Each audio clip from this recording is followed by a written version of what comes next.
I would like to call Dr. James Mawangi, CBS, Group Managing Director and Chief Executive Officer, Equity Group Holdings, to give the opening remarks and take the session forward.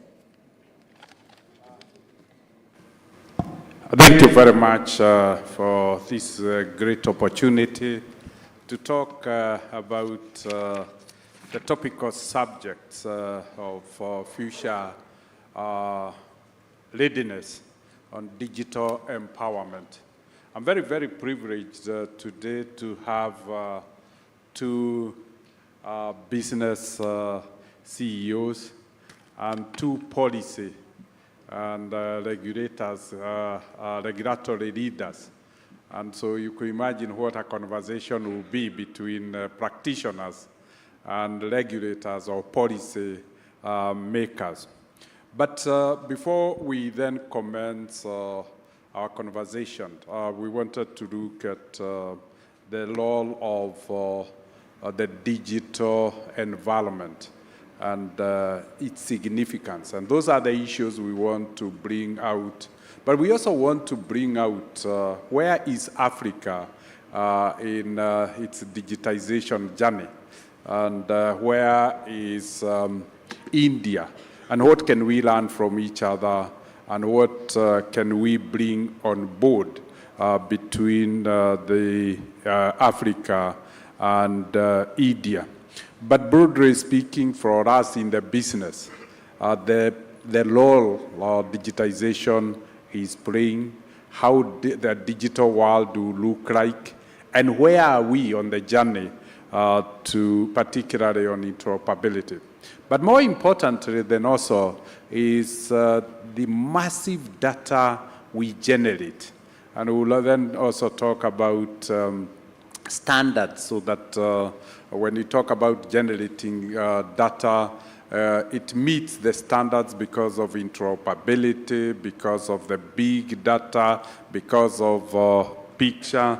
But also we want to know a little bit, a conversation between the policy leaders and the practitioners on the aspects of data protection. Where are we in data protection? And what are challenges the practitioners? Time allowing, we'll then have an interaction between the presenters and our speakers this morning with the audience, so that maybe we could be able to interrogate and dive deeper in some of the aspects. Lastly, let me say of my panelists, I have two who will speak in French and two who speak in English. So if you need an aid, this is the best time to pick your aid and to have it ready, so that you don't miss any part of our conversation. So without much ado, let me invite the Chief Executive of NPCI, International Payments Limited, to open the conversation for us with a 5 minutes presentation. Mr. Nitesh Shukriya. Good morning, everyone. Thank you, Dr. Mawangi, for the opportunity. It's great to be part of the panel with such esteemed panelists. I represent NPCI International. We are a wholly owned subsidiary of National Payment Corporation of India. And if you look at the transformation that India has seen in last few years as part of the digital public infrastructure that has been developed here in India, it's also called India Stack. So NPCI as an organization plays an important role in the payment layer of it. And from our experience, if you look at it, how we are willing to, or how we are looking at possibilities of engaging with Africa, I think we can look at 3 steps here. First is to what NPCI has achieved in India. And the second would be the similarities that we see between India and Africa, and then how they can be applied to continent of Africa. So in terms of what we have achieved, I think UPI or Unified Payment Interface, which is now the most evolved or leading instant payment platform in the world. We process in India about 49% of the instant payments, the account-to-account transfer, merchant payments or remittances, P2P payments happen in India today. We do about 14 billion transactions a month, and we are catering to a variety of use cases, displacing cash, driving financial inclusion, enabling the national agenda of the country, supporting rural economies, enabling fintechs create solutions on top of our platform, and also drive some kind of job creation. And India is a diverse market. We have around 30 states. The language is unique. It's like a union of states in terms of diversity. The median age here is about 28, 29 years, and 65% of our population lives in villages. The income segments, if you look at it, we have affluent class, we have a huge middle class, and then we have people who are also looking at making it up in the lower income groups. So that is the diversity today we have in India, and NPCI as an organization through UPI as a payment form is catering to these diversities. So this is what we have achieved in India. And our platform UPI operates with complete interoperability. It is built using open source technologies. We have a very collaborative engagement model. We have a very progressive regulator who is helping us create the rules around the whole engagement model. So that's the step one. These are things that we have achieved in India, and beautifully as we see the numbers. The second are the similarities. So if you look at Africa, 1.5 billion people, population more or less similar to Africa. India, much more younger than India. So 19 years is the median age in Africa, I'm told, and India is 28, 29 years. So we have, that 10 years of window. Again, 50 plus countries, diversity is there. A lot of people are living in rural areas. Agriculture is still, a good or a dominant form of livelihood. And there is a lot of scope on digital front. How can we bring people closer? How can we introduce sustainable, equitable solutions that actually democratize, that actually create solutions for everybody? So that's the second part. And third is, I think, for our model to work, I think we can play an important role in supporting the domestic payment needs in Africa. So, for example, we recently announced a partnership with Namibia, wherein we are working with Central Bank of Namibia to help them create their own version of UPI. So there is a UPI which will be kind of created in Namibia for Namibians under the control of Central Bank of Namibia with complete sovereignty, for no dependence on India for whatsoever. So that's creating something for domestic payments. Then we can also we can take a step back and look at how do we connect the region. We can create, model wherein we are enabling inter-region payments because Africa has a lot of potential. The countries trade between themselves, but there are challenges. I don't want to call out, but there are challenges in terms of currency, in terms of how things move, and also we can create some kind of a regional payment module which helps African countries in Africa connect to each other for payments. And if you take one more step back, then we can also connect the ecosystem in Africa to ecosystem in India to enable payments between the two continents. So if somebody is coming to India for, let's say, academics or medical treatment from Africa, they can make payments here using the solutions that we built. And similarly, when Indian tourists or businesses are visiting Africa, they are able to make payments using the solutions that are offered here. So I think this is the approach that we would like to have, and we are making good progress with countries in Africa. We can only learn and build with each other. India is as a country, we are very much committed to, partnering with Africa and enabling more. I think it was also seen during our G20 presidency. So we are all about possibilities, and we are willing to make things happen. Thank you, Dr. Mawangi. Thank you very much, Ritesh Shukla. And let's now turn to data and data standards. so that we know how to deal with all the data that is being generated from the digital rails. And we shall turn to Swami Nathan, who is the Chief Executive Officer of Aries Business Services Limited. And feel free to use the podium to project yourself better.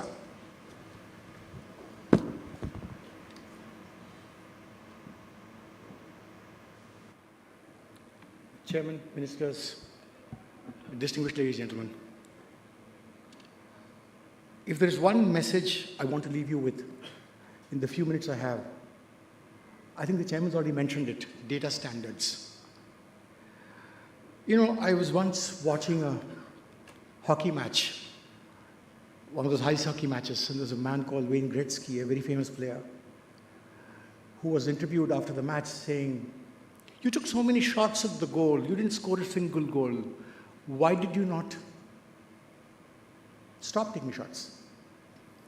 He said, "You know what, I miss every shot that I don't take." So when talking about digitization in the context of Africa, I think every country needs to find its own way of going forward. Every country needs to experiment on its own, quite literally. There is no one shoe that fits all sizes, except perhaps the payment solution that my previous speaker talked about. He's actually transformed India. His company has transformed India with the payment system that they actually have. But in all the digital initiatives they actually take, there's one very important thing which very often people forget. It's the importance of data standards. Like the shirt that you wear has a size 42, size 44. The shoe that you wear has a certain standard size. The glasses you wear has a certain standard. Data also has standards. Data standards are today used by 70 countries in the world, 70. In Africa, South Africa, Mauritius. I know some people will say Mauritius is not really Africa. It's actually Africa. So Mauritius, South Africa, and Nigeria are the ones using data standards. There are several countries that have been toying with it, but nothing much has actually happened. If you use data standards for your digital strategy, I had the privilege of seeing the World Bank report for Ivory Coast as well as Burkina Faso. It does not mention data standards. It talks about building business continuity, it has business continuity plans, it has data centers, it talks about building infrastructure, but nowhere does it talk about data. The purpose of a digital initiative is to get your data right. That's the purpose of a digital initiative. If you get your data right, as India has done, cost of capital will come down. You will be able to attract foreign investment. You will create more jobs. And there are enough examples from around the world where digitization on the back of data standards has actually been transformational. It's something that many countries don't even realize. So my submission to you, my first submission to you therefore is, please formulate a strategy on data standards. Because if you get your data standards done, 99% of the work is done. In fact, the best example I give is this. How often did you think of the blood flowing in your veins this morning? Nobody bothered to look at it, right? Nobody bothers to think about the blood that flows in your veins. If something hurts here, you worry about it. If something hurts here, you worry about it. But you don't think of the blood flowing through your veins. Data is like the blood that flows in your veins. You don't pay attention to it. But it's something that you need to pay attention to. And as I mentioned, if Africa does not take the initiative there, you'll be left behind. And it does not mean that you'll be left behind for all time to come. It means you will be a late comer as far as these things are concerned. Fortunately, with only 70 countries having done it, you're still not too late. So my submission to you, please start looking at data standards. And the data standards currently used in the world are all non-proprietary, they're open source, and therefore you don't need to worry about it. The second thing I want to talk about in the context of digitization. I was in one country recently, I won't mention the name, and they asked me what it would cost to do something. I said about $3-4 million. Oh, that's all. But they're offering $100 million, $200 million. Size does not matter. We are very often obsessed with size. We are often obsessed with the amount that we invest. Digitization does not have to be expensive. The approach to digitization can be done in a very cost-effective way. What's more important is the impact and not the size of investment. And I think this, please don't start looking at investment in digitization in the same breath as investment in hard infrastructure. They're two different things altogether. And I think the soft infrastructure that goes into digitization is as important as anything else. So the amount that you spend is not really that important. Third, I think it's a very important thing. With automation, jobs will be lost. Please remember that much of the automation that's been done has been done in countries where there's a labor shortage, where they place a premium on leisure. So if you're looking for a model to follow, look at India. If you're looking for a model to follow, do not look west. The automation motivation in Western countries is very different from the motivation behind automation in countries like India. Here, it's to deliver better citizen services. Here, it's done not, there's a very interesting statement made by one of our ministers recently. So I happened to just come back from California, where I was in one of those Google self-driven cars, and was delighted to see a statement by our transport minister saying, I will not allow self-driven cars in India. I will not allow self-driven cars in India, because if I do so, so many million jobs will be lost. Countries that don't create jobs do not have the right to take away jobs. You will actually create a bigger problem. So when you look at automation, please look at the impact on the economy. Please look at the impact on jobs. So when people talk to me about AI and things like that, I basically say the motivation for you should be very different from the motivation in Germany, or the US, or the UK, or across Europe. The motivation has to be very, very different. So please don't take those lessons and come back to your country and try and implement the same thing. And the last point I want to leave with you. A lot of people will say Africa is so backward, it's so far behind. Somebody will say, 20%, 21% of a certain country are literate. Infrastructure is not there, this is not there, this is not there. I want you to know that when it comes to digitalization, Big Bang approach works. It does not matter whether your enterprise is small or big. I can give you enough examples. Let me give you 2 examples. The Prime Minister of Malaysia is here, is visiting India right now.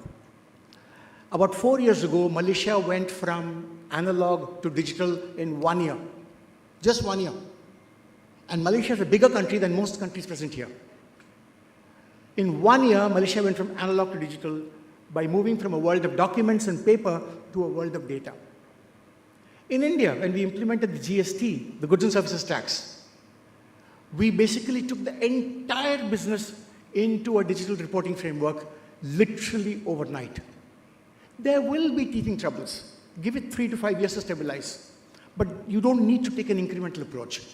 We made the mistake in India as well. For example, when it comes to the business registry in India, we took an incremental approach and said it's mandatory for only 30,000 companies to go digital and not the 1.2 million. That was a mistake. But in the case of the Goods and Services Tax, we said it's mandatory for everybody. It worked brilliantly. So I think a Big Bang approach works. We haven't laughed since morning, so I thought I'll just leave you with a little funny thing. 2 speakers are going to speak in English. 2 speakers are going to speak in French. But if all of us were conversing in data and we had the same standard, just imagine. So much easier to communicate. Thank you. Thank you very much. Graphically demonstrated. And now we turn to, with a lot of honor, invite Her Excellency, Mrs. Ami Nata Sabane, the Minister of Digital Transition, Post Electronic Communication, People's Republic of Burkina Faso. Honorable Minister, also feel free to comment on the presentation of the practitioners. Thank you. Merci, Monsieur le Président, chers collègues ministres, distingués participants. Permettez-moi avant tout propos de remercier au nom du gouvernement de mon pays, le Burkina Faso, les plus hautes autorités de l'Inde pour la tenue de cette 19e édition du conclave Inde-Afrique Business. Et merci également pour l'opportunité qui m'est offerte de partager quelques réflexions sur une thématique hautement importante, à savoir conduire l'Afrique vers une autonomisation numérique tournée vers l'avenir. Mesdames et messieurs, chers participants, l'Afrique, notre continent, est à un moment charnière de son histoire où le numérique lui offre d'immenses potentialités pour relever les défis nombreux et urgents liés à son développement. Notre continent, avec sa population jeune et dynamique, est très bien placé pour tirer avantage de cette opportunité qu'est le numérique. Mais nous ne pouvons saisir cet immense potentiel du numérique si nous ne réunissons pas un certain nombre de conditions et si nous ne prenons pas en urgence un certain nombre d'actions. Au regard de la lenteur du développement justement du numérique en Afrique, nous avons des raisons de nous inquiéter, mais je pense que nous avons les ressources pour relever les défis qui sont les nôtres afin que cette révolution numérique soit également une réalité en Afrique au profit de nos populations. Les statistiques en 2023 nous donnaient un peu plus de 41% de la population africaine qui pouvaient accéder à Internet et aussi mettaient en cause la qualité de ce service dans plusieurs régions. Cette situation est bien imputable à certaines raisons que je vais brièvement rappeler ici. C'est notamment la faiblesse des investissements dans les infrastructures numériques, entraînant une faible couverture géographique et donc un accès limité aux populations. Comme j'aime à le dire, on ne peut pas bénéficier de quelque chose dont on n'a pas accès. Donc l'accès, en tout cas, aux services de communication est un must si nous voulons que l'Afrique puisse bénéficier du numérique. On a également les coûts élevés associés aux appareils numériques et à la connectivité Internet qui sont également un frein à l'accès aux populations africaines aux services numériques. L'insuffisance dans le transfert de technologies qui entraîne une dépendance de l'Afrique à l'endroit des autres pays et la faible intégration du numérique dans les systèmes éducatifs qui font qu'aujourd'hui, nous avons une population, on va dire, non alphabétisée numériquement. Et on a aussi une insuffisance de ressources humaines qualifiées dans plusieurs domaines, en tout cas en nombre suffisant pour pouvoir soutenir nos ambitions dans ce domaine-là et mener le développement du numérique sur notre continent. Et enfin, pour m'arrêter là sur les quelques raisons majeures, il y a également la rareté de contenus numériques locaux adaptés aux besoins de nos populations, adaptés à nos cultures, adaptés à nos langues. Au regard de ces insuffisances, quelles sont les actions que nous pouvons prendre en compte dans nos politiques et stratégies pour accélérer la transition digitale en Afrique et l'amener vers une autonomisation numérique? En tant que gouvernement, nous mettons en place le cadre, l'environnement propice au développement de ces secteurs-là, qui est un soutien à tous les autres secteurs. Ce cadre-là concerne non seulement le juridique, mais également, on va dire, l'environnement pour des investissements avec le privé. Donc, il est important pour arriver à relever tous ces défis-là que nous puissions, dans une collaboration étroite et forte avec le privé, augmenter les investissements dans les infrastructures numériques de connectivité et d'hébergement en vue d'accélérer le déploiement des réseaux à haut débit et ainsi permettre à toutes nos populations de pouvoir accéder aux services numériques. Créer des pôles numériques, des pôles scientifiques et techniques en vue de développer l'innovation technologique et créer une masse critique d'experts locaux, notamment dans des domaines émergents tels que l'intelligence artificielle, les objets connectés. Et cette masse critique d'experts locaux pourra poncer implémenter et maintenir des solutions propres à l'Afrique, propres aux besoins de l'Afrique. Définir également de vastes programmes de formation pour pouvoir permettre à nos populations d'avoir les compétences basiques pour pouvoir utiliser ces services numériques-là et également bénéficier des opportunités qu'offre le numérique.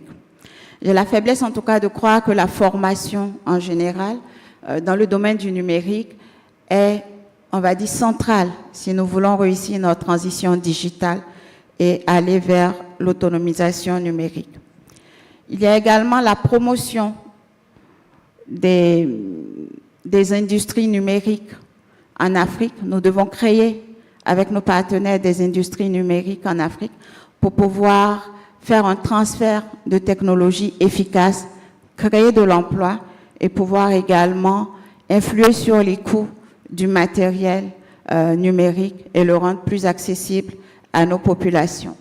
Il y a également des efforts à faire pour baisser les tarifs d'accès à l'Internet par la mise en place de conditions tarifaires incitatives, mais également par des investissements pour pouvoir acquérir la capacité à moindre coût en mutualisant les efforts au niveau régional. Nous devons également promouvoir l'innovation parce que nos jeunes ont du talent. Il nous faut créer l'environnement propice pour susciter ce talent-là, pour qu'ils puissent justement créer des solutions innovantes, adaptées à nos besoins. Nous devons également accélérer la mise en place de l'administration électronique pour la rendre plus productive, plus proche de nos populations, pour qu'elles puissent offrir des services de qualité, mais également pouvoir disposer de données statistiques fiables. On parlait des données tout à l'heure, et ces données sont importantes pour le développement d'un pays. Elles nous permettront en tout cas, en tant que gouvernement, de pouvoir prendre des décisions éclairées et efficaces pour le développement de nos nations. Et comme je le disais, il faut promouvoir le développement de solutions adaptées à notre contexte, aux besoins locaux et aux spécificités de nos populations. Distinguées personnalités, mesdames et messieurs, mon pays, le Burkina Faso, malgré le contexte difficile qu'il traverse, est résolument engagé dans la transition digitale pour faire en tout cas un ingrédient essentiel à son développement socio-économique.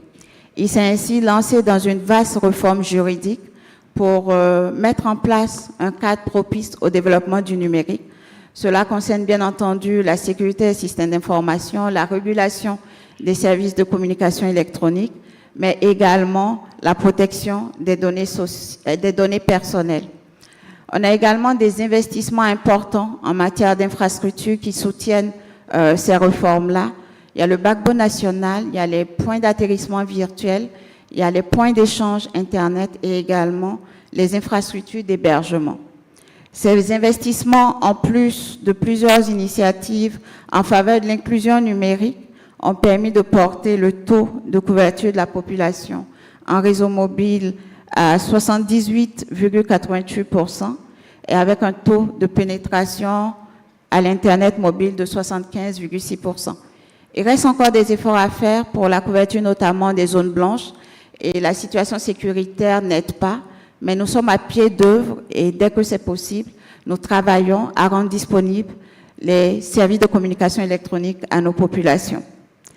Distingués participants, mesdames et messieurs, l'Inde, avec sa vaste expérience dans le domaine des technologies de l'information et des communications, peut jouer un rôle très important dans le développement du numérique en Afrique, dans la marche de l'Afrique vers l'autonomisation numérique. Je pense que nous pouvons nous inspirer de cette expérience riche de l'Inde qui a pu en tout cas réussir sa transformation numérique et permettre à son importante population de s'approprier les outils numériques. Je suis donc ravie que cette tribune qui parle du renforcement des relations, du renforcement de la collaboration entre l'Inde et l'Afrique, mette en avant le numérique parce que c'est aujourd'hui un levier très important pour le développement.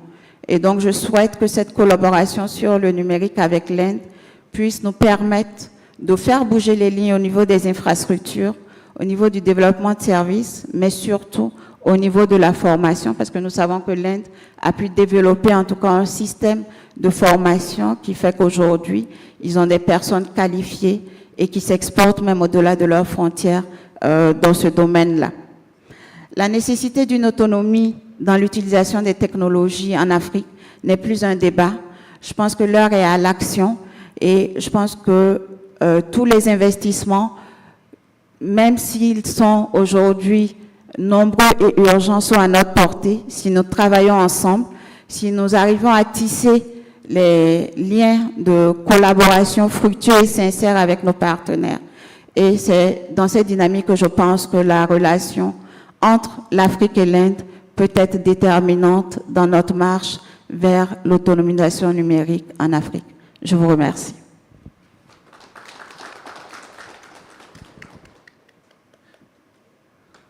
Thank you very much, Your Excellency Aminata, for a very detailed exposition of policy and status and significance and importance significant and importance of digital readiness for empowerment of the African continent, the opportunity of collaboration between Africa and India. Let me now turn to His Excellency, Mr. Ibrahim Khalil Konate, Minister of Digital Transition and Digitization, Republic of Côte d'Ivoire, for a similar exposition from policy and regulatory framework touching on both digitization and data standards. Honorable Minister. Très bien, merci beaucoup. Monsieur le modérateur, je voudrais vous remercier ainsi que les organisateurs de ce forum, de ce conclave. Et je voudrais donc, à la suite de mon homologue du Burkina, remercier au nom de son Excellence, Monsieur le Président de la République de Côte d'Ivoire, le peuple frère indien qui a pris l'initiative de nous associer à cette importante discussion. Je voudrais commencer par dire que l'Inde, c'est 1,4 milliard d'habitants et que la Côte d'Ivoire, c'est 29 389 150 habitants. Vous voyez en termes de ratio ce que ça représente. Si un pays comme l'Inde a réussi à fédérer 30 États pour en faire un et donner à ces populations l'accès aux usages du numérique, nous devons pouvoir copier cela aisément. Ainsi donc, je voudrais remercier les uns et les autres et dire que le numérique, c'est aujourd'hui, c'est l'avenir, c'est aujourd'hui, c'est demain. Et l'économie numérique en Afrique représente aujourd'hui des opportunités d'emploi pour la jeunesse, parce qu'il faut le dire, il y a des similitudes entre la population indienne et la population ivoirienne, parce que 49,12% de la population ivoirienne vit en milieu rural aussi.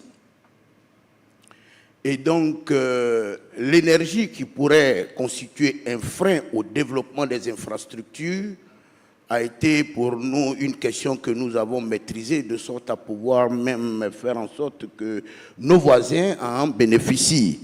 De sorte qu'aujourd'hui, on pourrait dire que la Côte d'Ivoire, c'est 45% de taux de pénétration Internet en Côte d'Ivoire.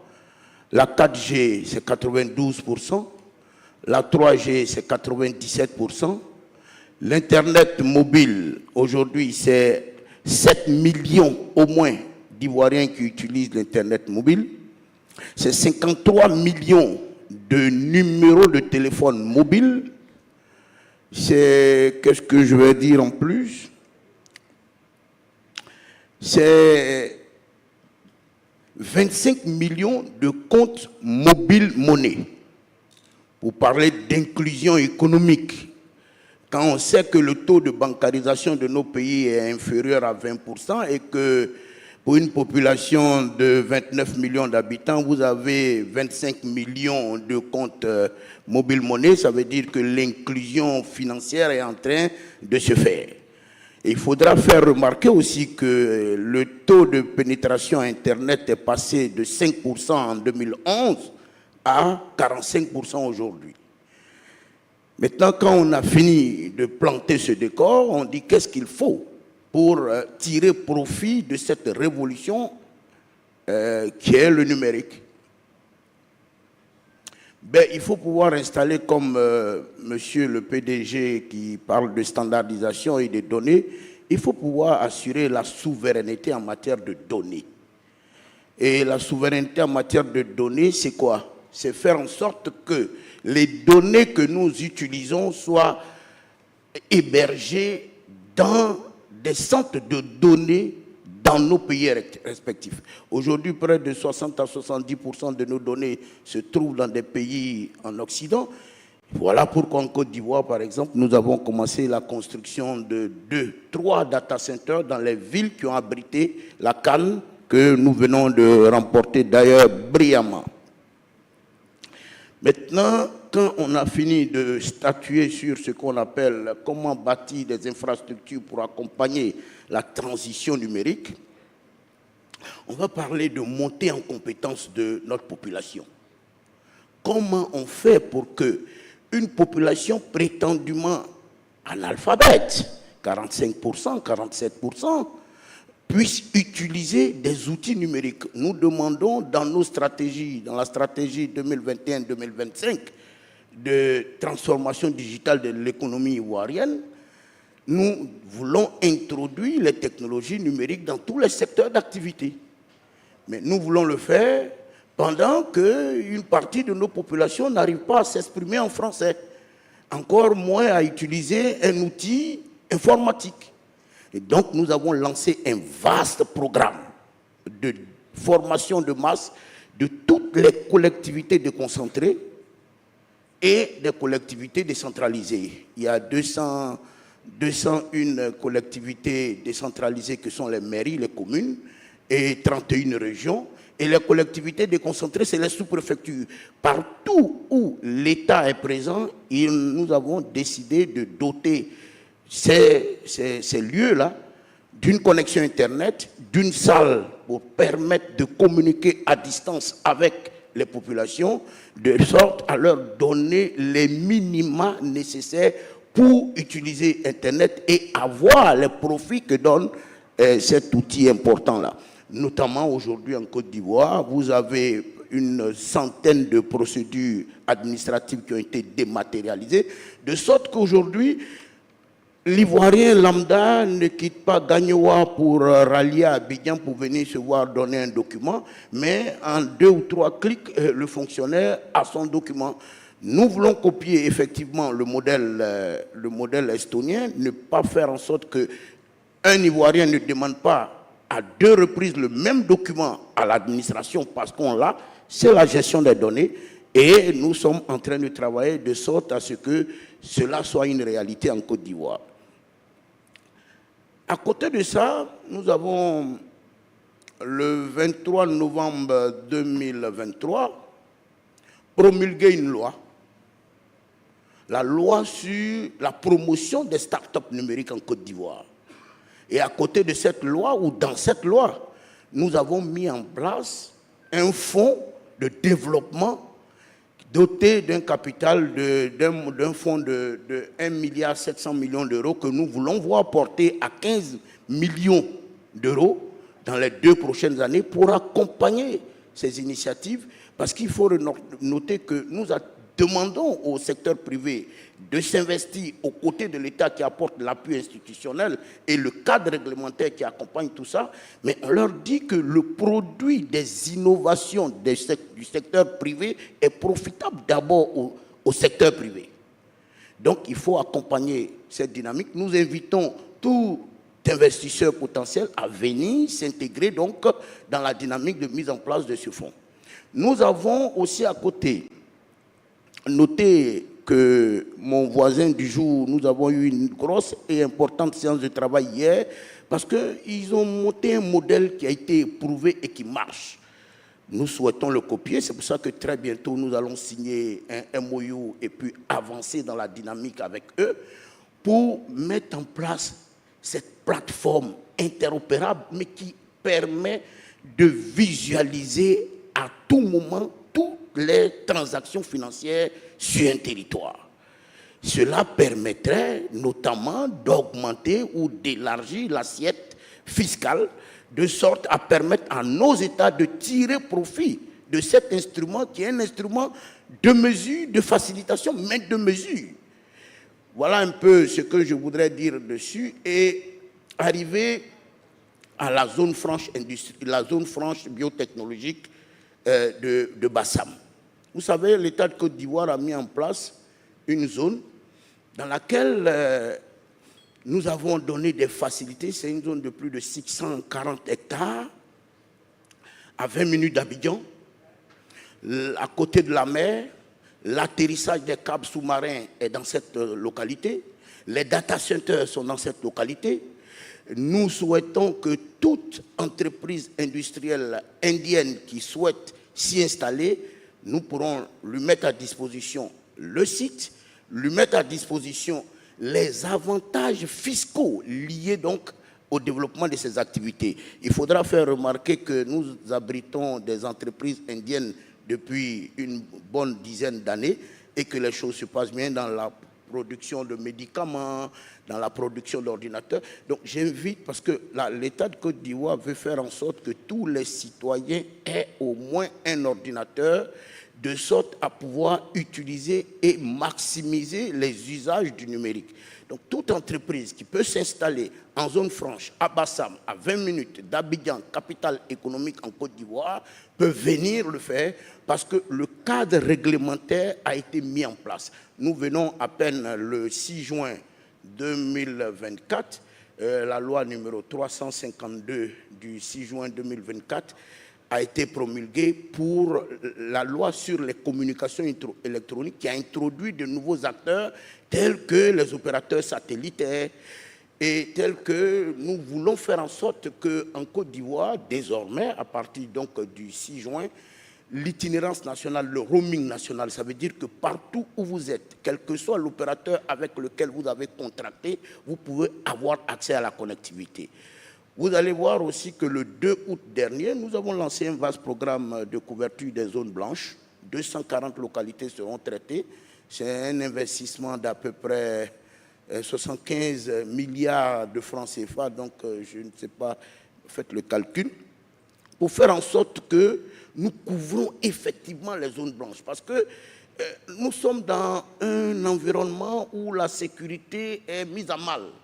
Et donc, pouvoir permettre aux populations de dire exactement qui est où à un moment donné devient une nécessité vitale pour nos populations.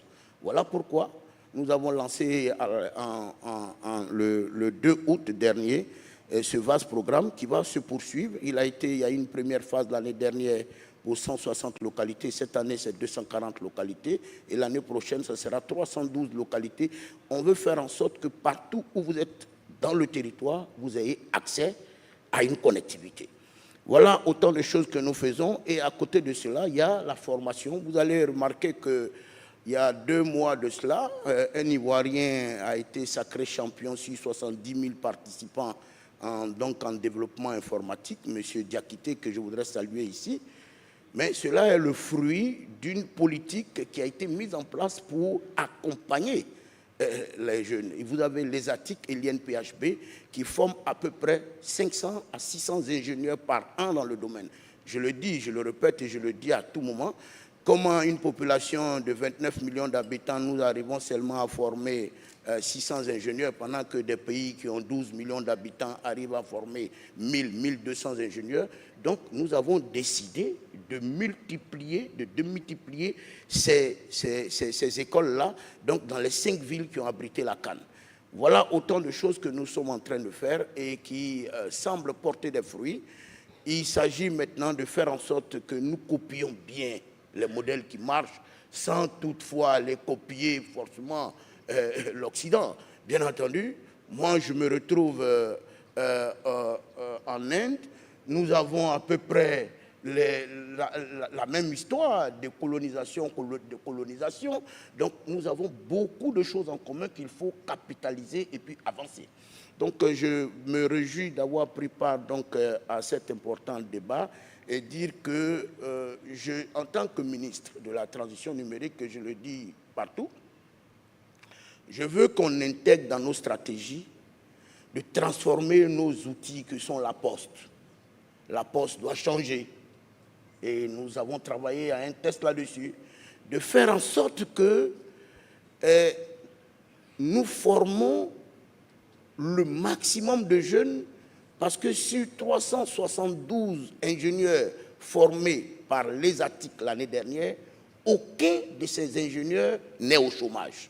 Donc pour nous, c'est une opportunité pour employer le maximum de jeunes. Notre population est jeune.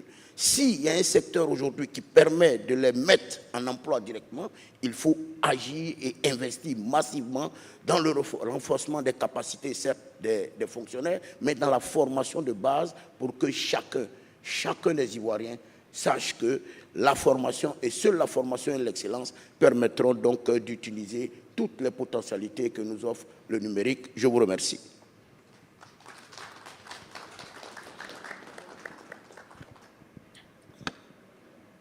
Thank you very much, Honorable Minister, and I'm sure practitioners have really have a real great view of the state of digitization in Africa, and it would be only fine to close this session by reverting back to them to respond. And so I will start with you, Litesh, and seek whether you could provide us an insight on NPCI international approach towards collaboration possibilities in digital payments with the businesses and in countries in Africa now that the honorable ministers are here. How would you support Côte d'Ivoire, Burkina Faso in strengthening the payment systems? Thank you, Doctor. Thank you, Doctor, again. Honorable Minister from Burkina Faso spoke about challenges around technology transfer.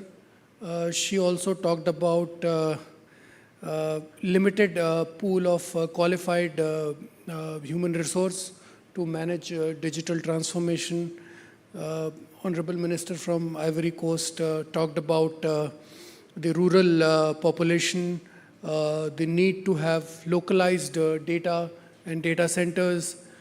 He mentioned how government in Ivory Coast is focusing on driving digital penetration in every sector, about training, upskilling, about expansion of tax base, and about how he is looking at uplifting the education levels, and also at the same time aiming to create sovereign payment ecosystem. I think all these areas we have highlighted as our strength. We are looking at, when we work with other countries, we work with the central bank or government of that country, and we help a sovereign solution build that includes technology transfer, that includes knowledge transfer for the local people to manage and own the platform. So that's again very important. And we also encourage countries to have their own localized processing so that they are in control of their own destiny. They don't have to depend on foreign powers. So I think we tick all the boxes, and with the guidance from both the ministers, with the guidance from support from both the ministers, we will be happy to pursue these opportunities in not only Burkina Faso and Ivory Coast, but other nations who are looking to embark on similar journey. Thank you very much. And turning to Swaminathan, maybe what role can India play in capacity building within the digital space in Africa? helping Africa develop the sector within and across the continent. So I'm going to take the question in an even more narrow focus. The two ministers that we have here are part of an economic grouping in Africa, of Western African states. You have a common monetary policy. You have a common central bank. You have a common capital market regulator. You have a common stock exchange. So, Mr. Chairman, with your permission, I'm making a commitment here and today that if these two countries, which are part of the West African grouping, get together, they can create a model for Africa to follow in terms of the policy initiative to promote digitization. It will start with the enunciation of data standards at the central bank, which is shared by them, which is actually headquartered in your country, Minister, and also with the capital market. So the policy changes would actually come in the form of data standards, and every point that the minister made in terms of revenue enhancement will automatically follow. Everything that you talked about in the context of digital independence will automatically follow. So I think the points that you made, the two of you, along with the 5 other African states, Western African states, can show the rest of Africa a business model to make this work. Thank you very much. My great audience, listening to this conversation, one thing comes out clearly, that Indian business has a huge opportunity. The headroom for this opportunity, the runway for this opportunity is enormous.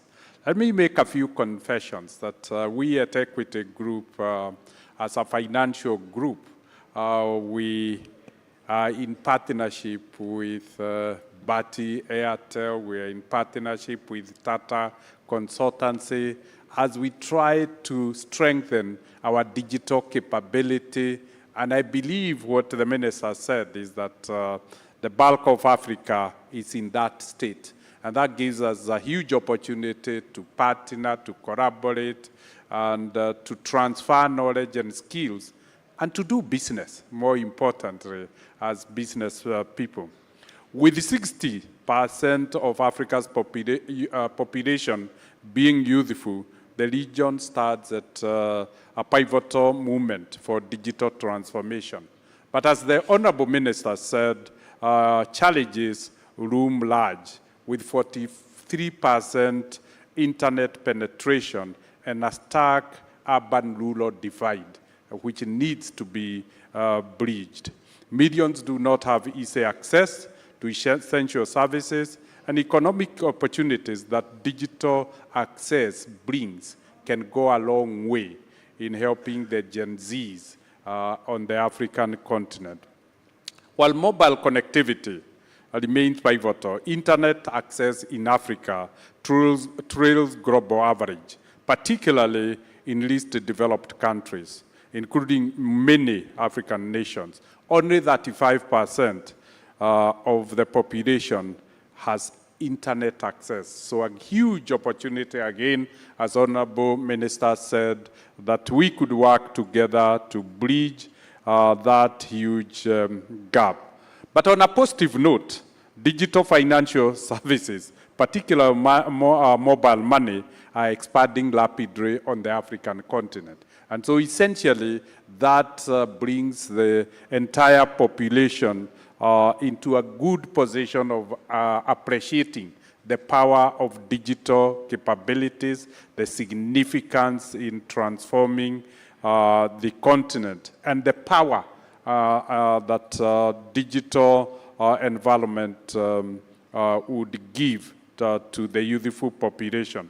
However, we need also to address the barriers of digital literacy and trust which impede adoption, particularly those who have not had strong access to technology. Broadband is another issue that we need to do, and a great opportunity. So in closing, let me also say there is a gap, a gender gap, Honorable Minister. We seem to have a 19% differential between male and female in terms of access to internet. So empowering women through digital literacy and inclusive policies is essential for balanced digital growth on the African continent. This avails our business community in India and India an opportunity to partner in Africa so that we can forge the future together on the same basis. Join me in applauding our speakers this morning for really giving their all. I wish we had more time. Unfortunately, I don't want to abuse the generosity of the organizers by exceeding time. Thank you very much once again.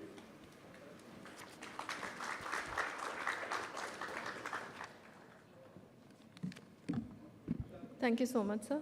I request all the panelists to come forward for the photo opportunity.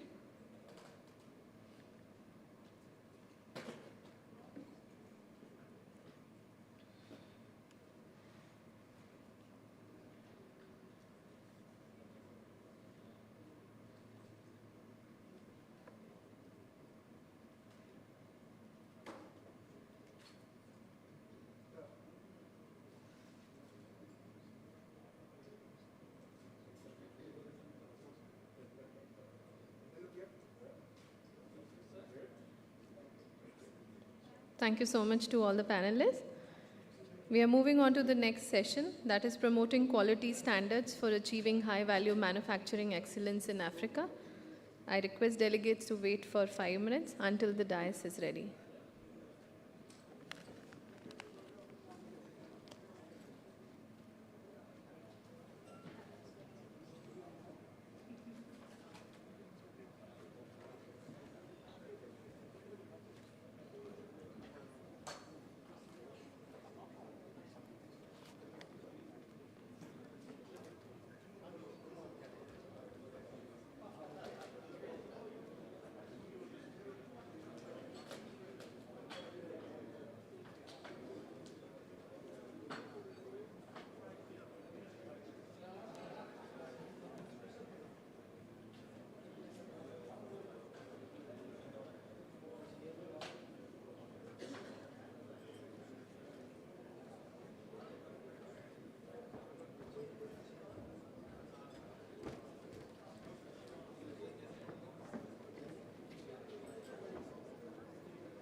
over 200,000 visitors and farmers from across the country. With growing prominence, the event was inaugurated by the President of India, Shri Pranab Mukherjee, with the President of Israel, His Excellency Mr. Reuven Rivlin, in 2016. The President of India, Shri Ramnath Kovind, in 2018, and the Vice President of India, Shri Jagdeep Dhankar, in 2022. The year 2024 dawns with new innovations and a promising new venue. CII Agrotech India 2024, now rechristened as Krishi Bharat, will be held in the city of Lucknow. Will be spread across 20,000 square meters with 250 plus exhibitors.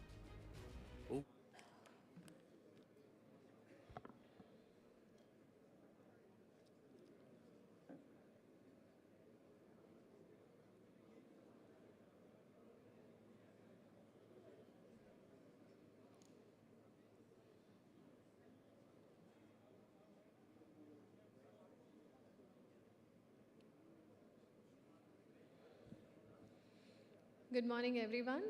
We would be starting the session on promoting quality standards for achieving high-value manufacturing excellence in Africa.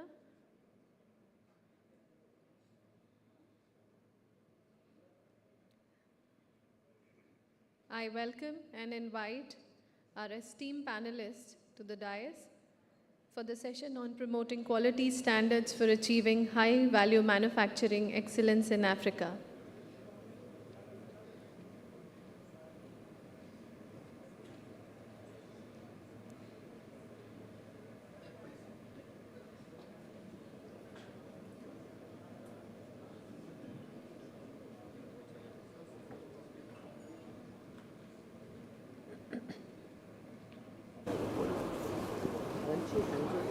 To you, you can welcome everybody. Wonderful. Start one by one, whoever you want. Thank you. A very warm welcome to Mr. Vimal Mahendru, Chairman IEC. I request, sir, to please give the welcome remarks and take the session forward. Sure. Thank you very much. Thank you for this opportunity. Good to see a house full and some folks standing at the back also. We have a very energized panel to the extent you can see that the number of speakers and panelists has also increased. This also shows the significance of the topic of standards and conformity assessment, which is core to development of manufacturing and manufacturing capabilities. It's at the heart of quality infrastructure also for the future. We are still waiting for a couple of our panelists. There we go. Thank you very much. Let me begin by asking a general question to all the audience before I come to the panelists. How many of you live in Africa, have been to Africa, visited Africa, traveled to Africa for holiday, for business? Just raise your hand. I see almost everyone raising their hands. This also tells me, and I'm sure it echoes with you, that whenever I have been to Africa, and over the last 3 decades I've been there several times, one word that comes to me in mind is abundance. There is abundance of everything. And now in the 21st century, we're looking at Africa as an abundance of opportunity for development. It's a growth engine for the rest of the world. 21st century is about Africa and African countries living to their fullest potential. As we move forward, this session is all about standards and conformity assessment. For a moment, think about standards. Standards are important. I'm sure everyone will agree, but we don't think about the role of standards in our life. But the key issue is, what if there were no standards? Would we still have life the way we have? You can immediately begin to imagine that if there were no standards, there would hardly be any development. You and I could not be sitting here. You would not be able to hear my voice because the microphone, the wireless connection the microphone has to the central unit here, the speakers, all of them follow some international standards.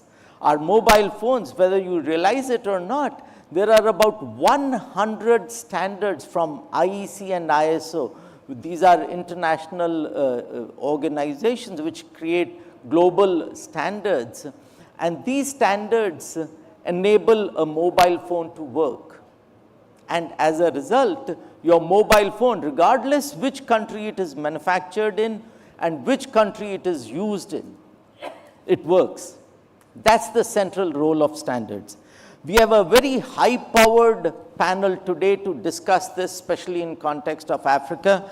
And amongst our panelists, we have here His Excellency Mr. Bahati David from Uganda, His Excellency Mr. Hussein from Somalia, Her Excellency Ms. Sinembo from Namibia, Mr. Kannan, my colleague from the Quality Council of India, and he has a deep perspective on, there you are, on quality and quality infrastructure. Mr. Rajneesh Khosla from the Bureau of Indian Standards, and he heads the international division, which has a lot of bilateral relationships all over the world and represents India in international forums. And Mr. Malu, chairman of the Mauritius Board of Standards. Ms. Susan Manjeni, thank you very much, from Kenya. And His Excellency Mr. Ocheri Bafi from Ghana. Thank you very much, ladies and gentlemen, for joining me on the dais for this session. So let me begin by asking an open question, and maybe I can go to Ms. Sinembo, Her Excellency first. From Namibia, I know that you have a statement to share, so if you could share that, plus also talk about in context of manufacturing and quality infrastructure. I think the microphone, if you want. Thank you very much, Your Excellency, the moderator. Excellencies, dear discussants, I'm honored to address this esteemed gathering at the 19th CII India-Africa Business Conclave. I extend my heartfelt appreciation to the organizers for providing this platform which fosters collaboration between Africa and India, particularly in industrialization and trade.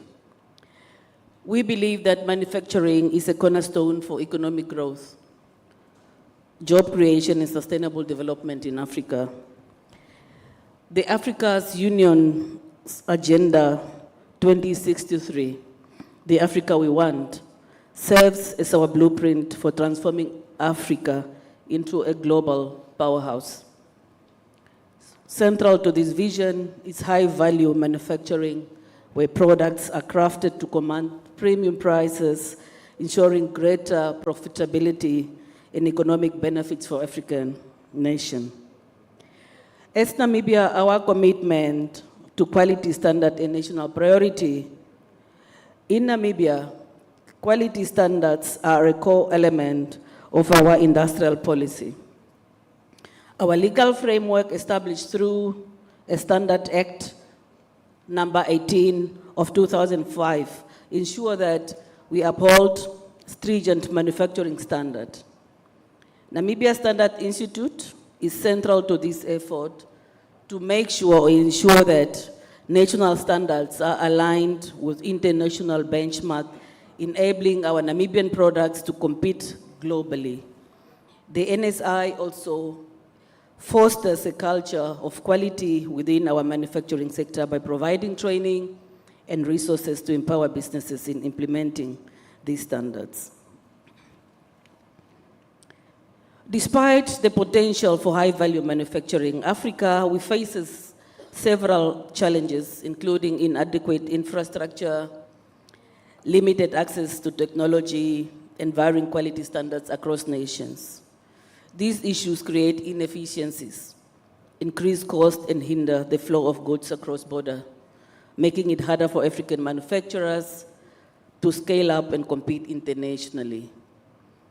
To address these obstacles, it is essential that African nations collaborate to harmonize quality standards and create an enabling environment for industrial growth. Our expectation, we believe that India can play a vital role in supporting Africa's journey towards manufacturing excellence with its rich history of industrialization expertise in technology and innovation. India is a natural partner for Africa. We can collaborate with African nations in several ways. So I thank you. Thank you very much, Your Excellency. May I next go to Ms. Manjeni from Kenya. If you could share your views on Kenya's journey in manufacturing and how standards are playing a role there. Thank you very much, moderator. My name is Susan Mangeni. Let me begin by giving that introduction. And I'm the Principal Secretary for Micro, Small, and Medium Enterprises Development. I felt it's good to say that because the architecture of the many economies in Africa, if not all, is MSME. And we borrow a lot from the Indian economy because you are MSME driven. So it is true that poor quality and lack of standard controls affects or rather inhibit the manufacturing sector growth in Africa. And maybe just to give Kenya as an example, we'll say currently we are at 70% contribution of manufacturing sector to GDP. We aspire to move this to about 20% by the year 2030. But for us to do that, of course, we have to invest heavily in appropriate standardization. But the question is not whether we do not have regulatory frameworks around there. We have. But the question is, how are we mainstreaming this in the MSME sector? How are we cascading this to the micro business owners? Because if we concentrate at the corporate level, and the corporate only contributes 20% of all our businesses in Kenya, 98% are in the MSME. So how we conceive, how we conceptualize our standards and the quality controls should be in a manner that it can be appreciated by the key players who are the MSME. And I think this is the challenge that the whole Africa need to look into, seeing how do we build the capacity of the key players in our economy who are the MSME. Because there is nobody who will drop from heaven to grow the manufacturing sector. It has to be that micro MSME, small MSME, medium MSME. So we need, as we open up this conversation, we need to look how are we cascading this to the MSME. In Kenya, we call them mamambogas. I don't know how you call the vegetable vendors here. Is that vegetable vendor outside that street, on the street, appreciating these standards? Or do we only talk about standards when you are focusing on the expo? How about the larger population? The second thing I just wanted to say, on behalf of Kenya, we are happy and excited at the opportunity the India industry you're giving us, because yesterday you announced and confirmed that you are going to set up a regional hub of CII in Kenya, and we are so much happy about that, and you're excited because we know what this one means when it comes to growing our manufacturing sector, and especially supporting the MSME. So from where we sit, we are doing everything we can to mainstream standards in the MSME because, yes, corporates have got their own way of doing it, but MSMEs is where we need to focus. Do they appreciate those international standards? Or are we just focusing on the larger conglomerates? Thank you. Thank you very much. Thank you.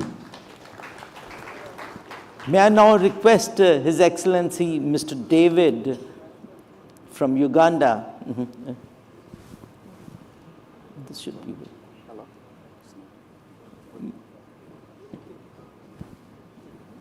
You can take this. Thank you, moderator, and my colleagues here. First, I want to say that the organizing team had requested and invited Her Excellency, the First Lady of the Republic of Uganda, and I want to use 2 minutes to deliver her message before I dive into this important point of manufacturing. I bring warm greetings from President Yoweri Museveni and the people of Uganda, the Power of Africa. We very much appreciate the invitation to Her Excellency Mama Janet Kaguta Museveni, who was not be able to be here because of other commitments.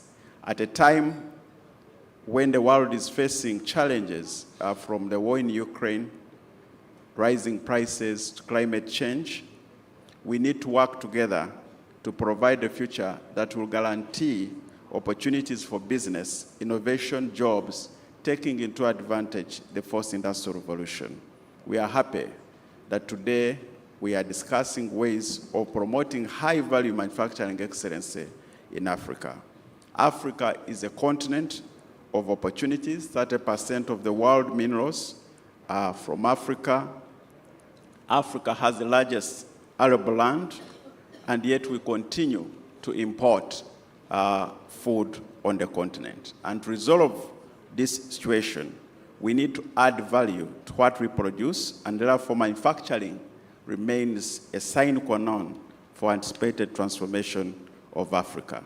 For Africa to fully participate in the global chain, we must promote quality standards and achieve high-value manufacturing excellence.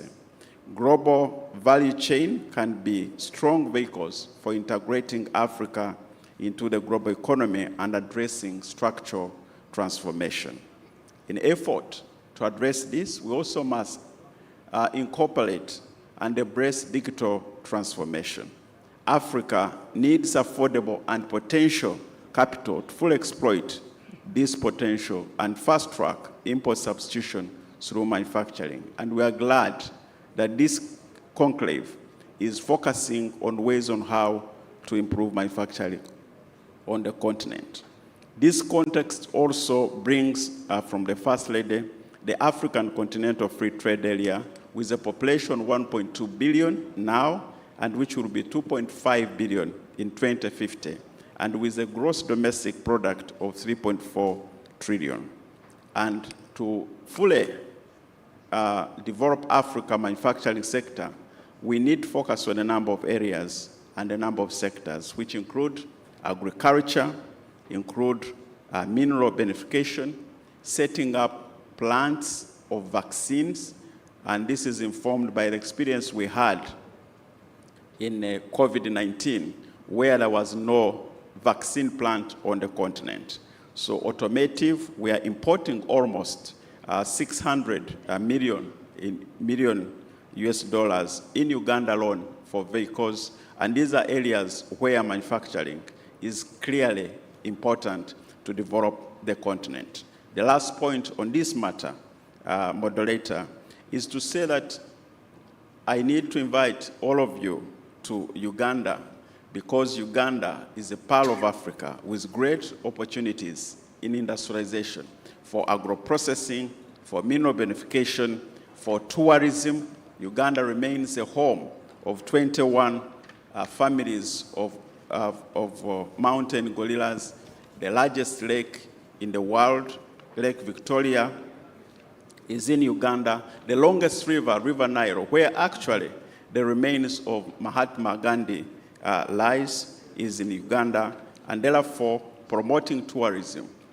inviting you to invest in these areas is important and crucial for us. The First Lady wishes you fruitful deliberations in this session, but also in this enclave.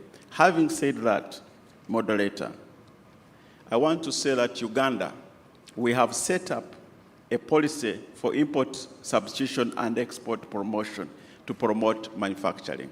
We have set up a whole bureau, Uganda Bureau of Standards, to monitor standards in manufacturing, because manufacturing without standards cannot move a country forward. And therefore, it's our policy that whatever we produce, we must add value to it.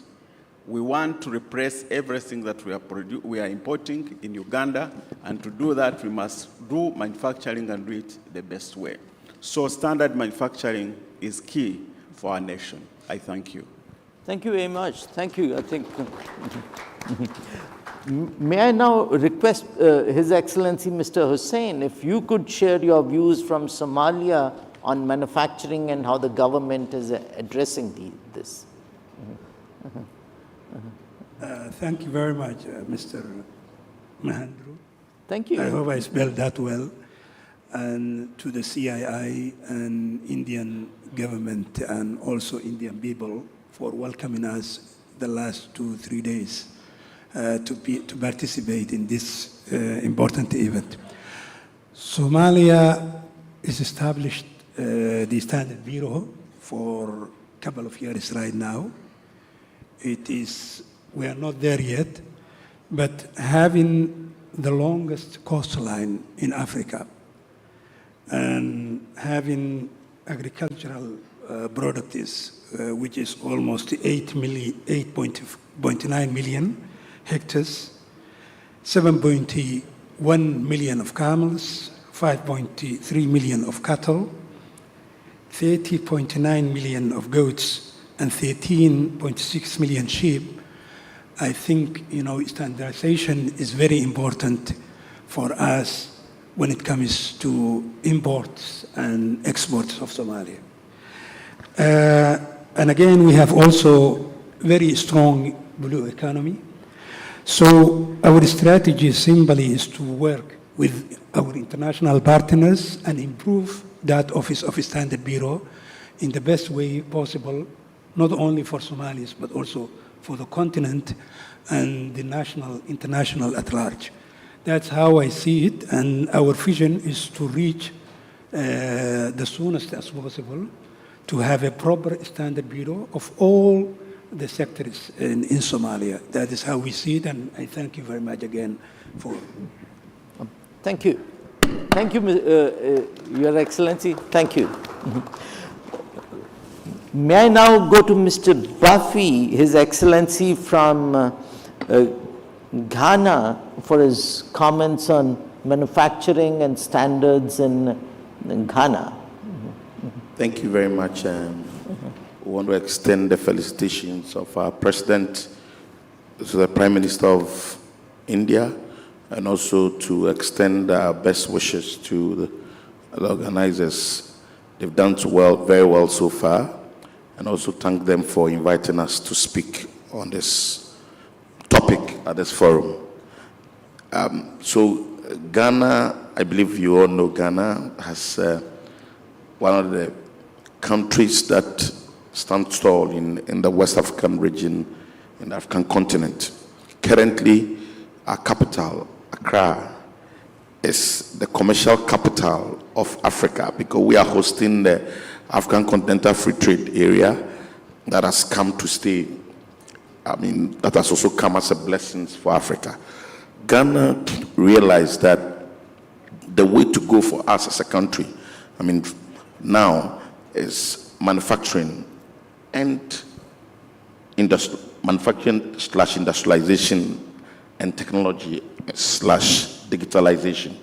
So that our effort as a country is so much focused in these two critical areas that we believe can turn things around for us. So drastically or aggressively, we adopted a policy in the 2017 we call One District, One Factory, trying to get manufacturing to every part of the country. Aggressively industrializing our country with the concept of One District, One Factory. As I'm talking to you now, we have almost about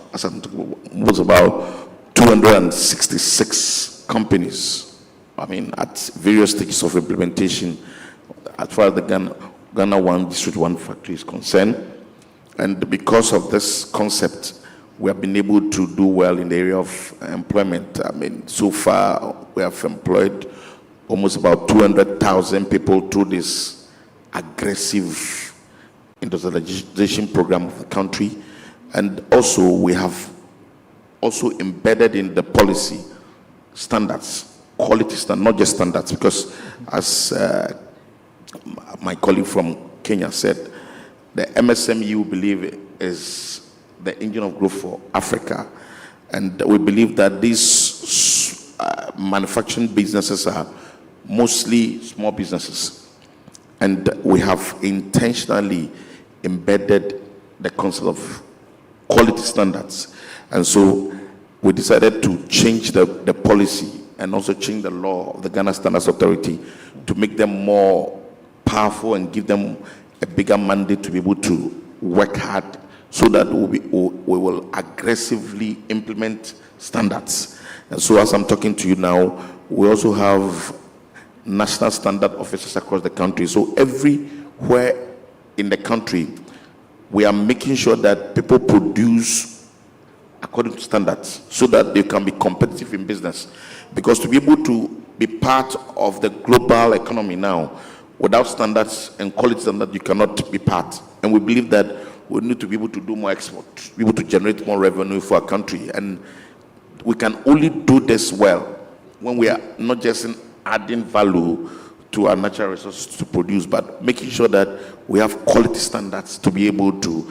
And that's how come we have these national standards officers scattered across the country to make sure, strictly check to see whether these businesses are working according to standards. And it is working so well. So the one district, one factory policy of Ghana has become a blessing to the country. And we believe that that is the way to go for us. Thank you very much. Thank you. Thank you very much.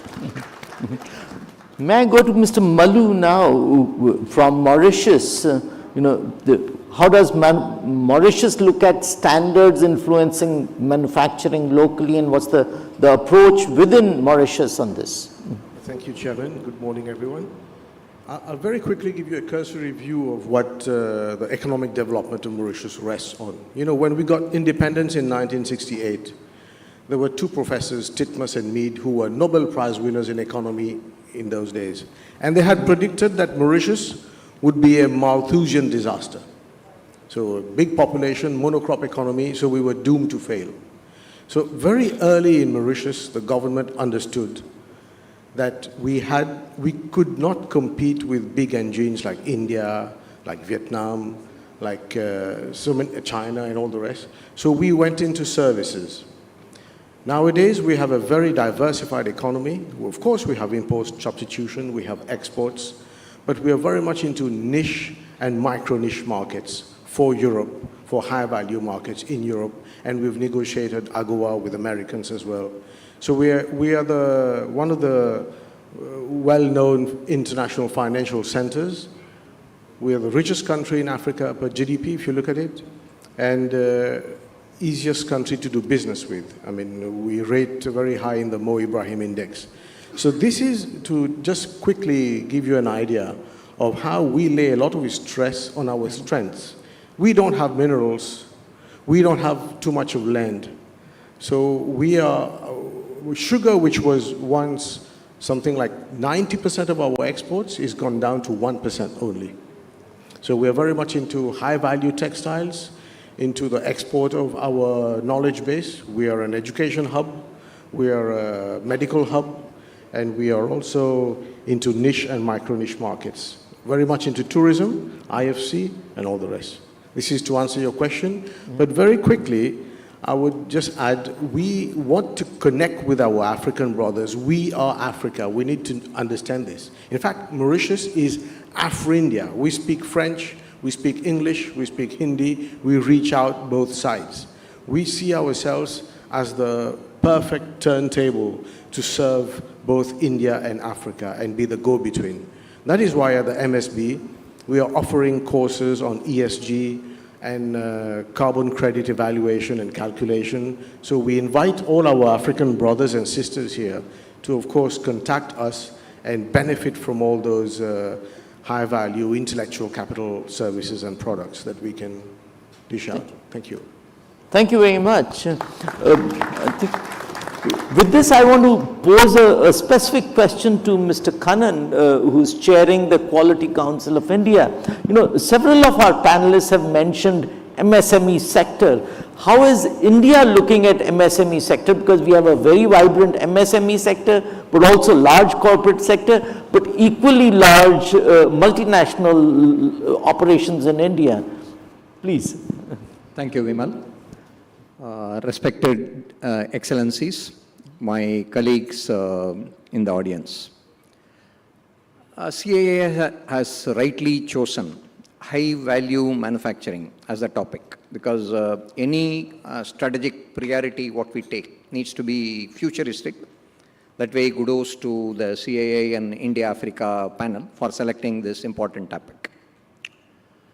Honorable Prime Minister Sri Narendra Modi had launched a program called Z, focused on MSME. Z is zero effect, zero defect, which means the emission, what is going from the factory, is not causing any impact to the environment. At the same time, it is a global quality, which means zero defect. India, if we have to achieve Vikshit Bharat by 2047, need close to 30 million MSMEs. The Government of India has launched two programs. One is Z, other is Lean. For a MSME, to start any business is very easy, but to scale any business, the government needs to play a very active role. That is where Z and Lean program comes in. What is a Z program? In Z program, we have a set of 150 parameters. Based on the maturation level, what we do for the MSME is he is classified as bronze, silver, and gold. Post the certification, what we noticed is today we are very happy to share more than 2 lakh MSMEs have been registered in this platform. This has provided, the maturity model has provided a lot of competition or the thirst for knowledge to mature from bronze to silver to gold. The government runs multiple hand-holding programs. We have a lot of certified assessors in each one of the industrial clusters. We do capacity building or skill building or training for all these trainers or the quality ambassadors. They in turn reach the last mile of individual SMEs and MSMEs and enable them in their quality excellence journey. This is a very successful program. Initially, it was dominated only by textile. Now, a lot of inroads we are making in manufacturing. With working with DPIT, now this program is going to become a model for export. ZX will be the next program. Based on this, if somebody from Germany has to make assessment through our universal quality interface, they will be able to see what is happening. It is also, the data has to be transparent. So when was the audit done? What exactly is the sustainability level? What is the defect level? What are the career progression, or how is the organization working? So all these data will be available in the universal quality interface. Now moving on to Lean.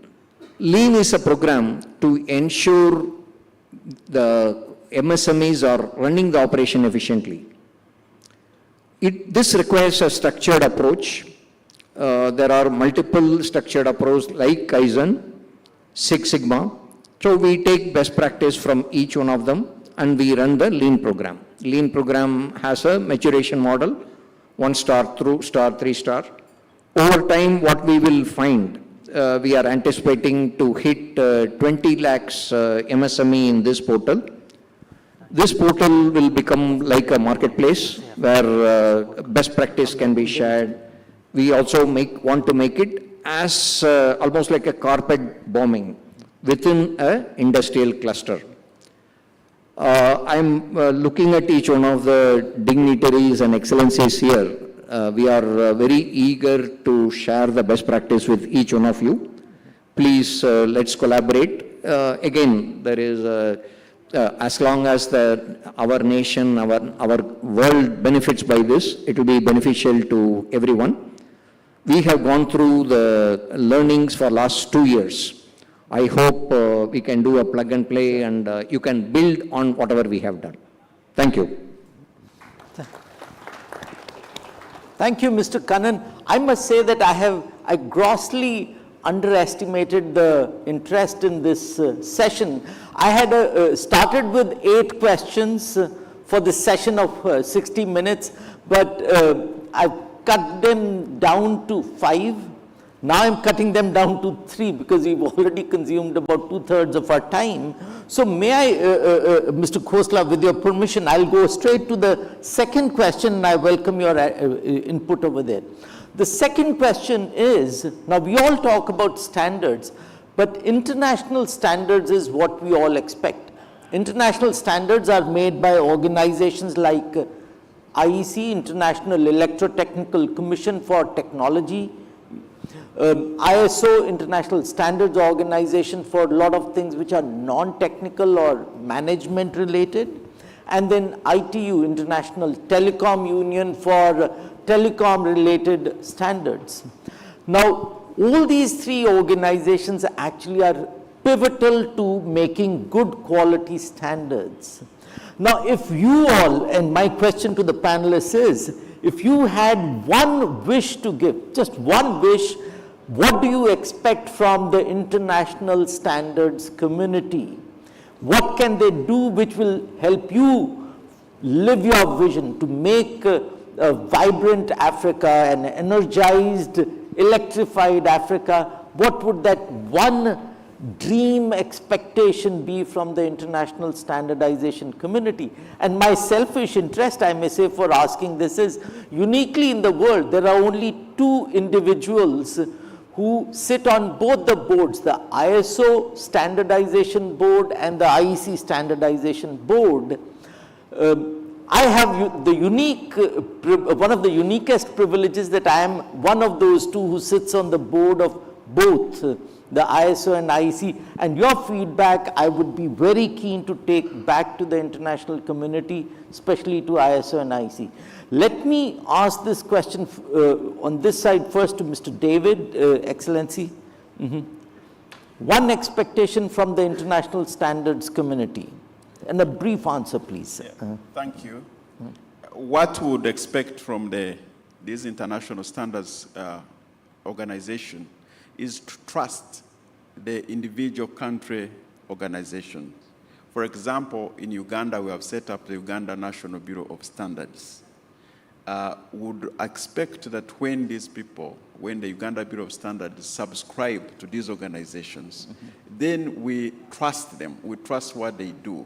I came along with one of the largest steel manufacturers in Uganda, Mr. Sanjay, seated here with a wife.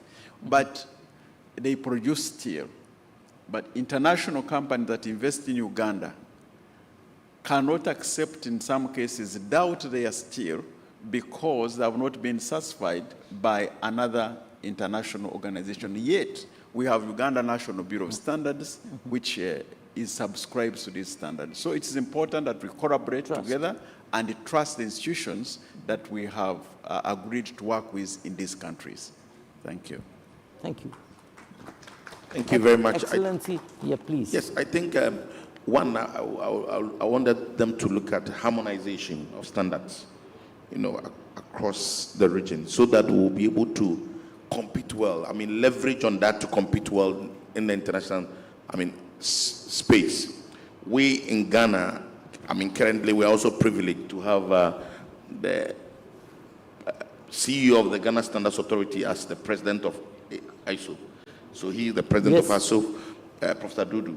So it means that we believe that the way to go also, in this area, is through quality standards. And in this case, harmonization of standards will make it easier for us as Africans to leverage in the space, a business space, to do more and also get more from the international world. Because when we are all moving with one standard, especially, with the coming into force of the African Continental Free Trade, when we all speak with one voice, or we go with one standard, we are sure we'll be able to succeed together as a country, as Africans.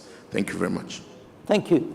Mr. Kannan, if you had one expectation from the global community. The standards for ISO standards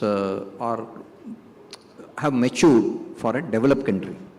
For a developing country, what we are noticing is there are many nuances which are suitable in Germany but might not be suitable in, say, Vietnam, India, Sri Lanka, or any of the African country. So what we have done is now we have an accreditation standard, then we have a certification standard.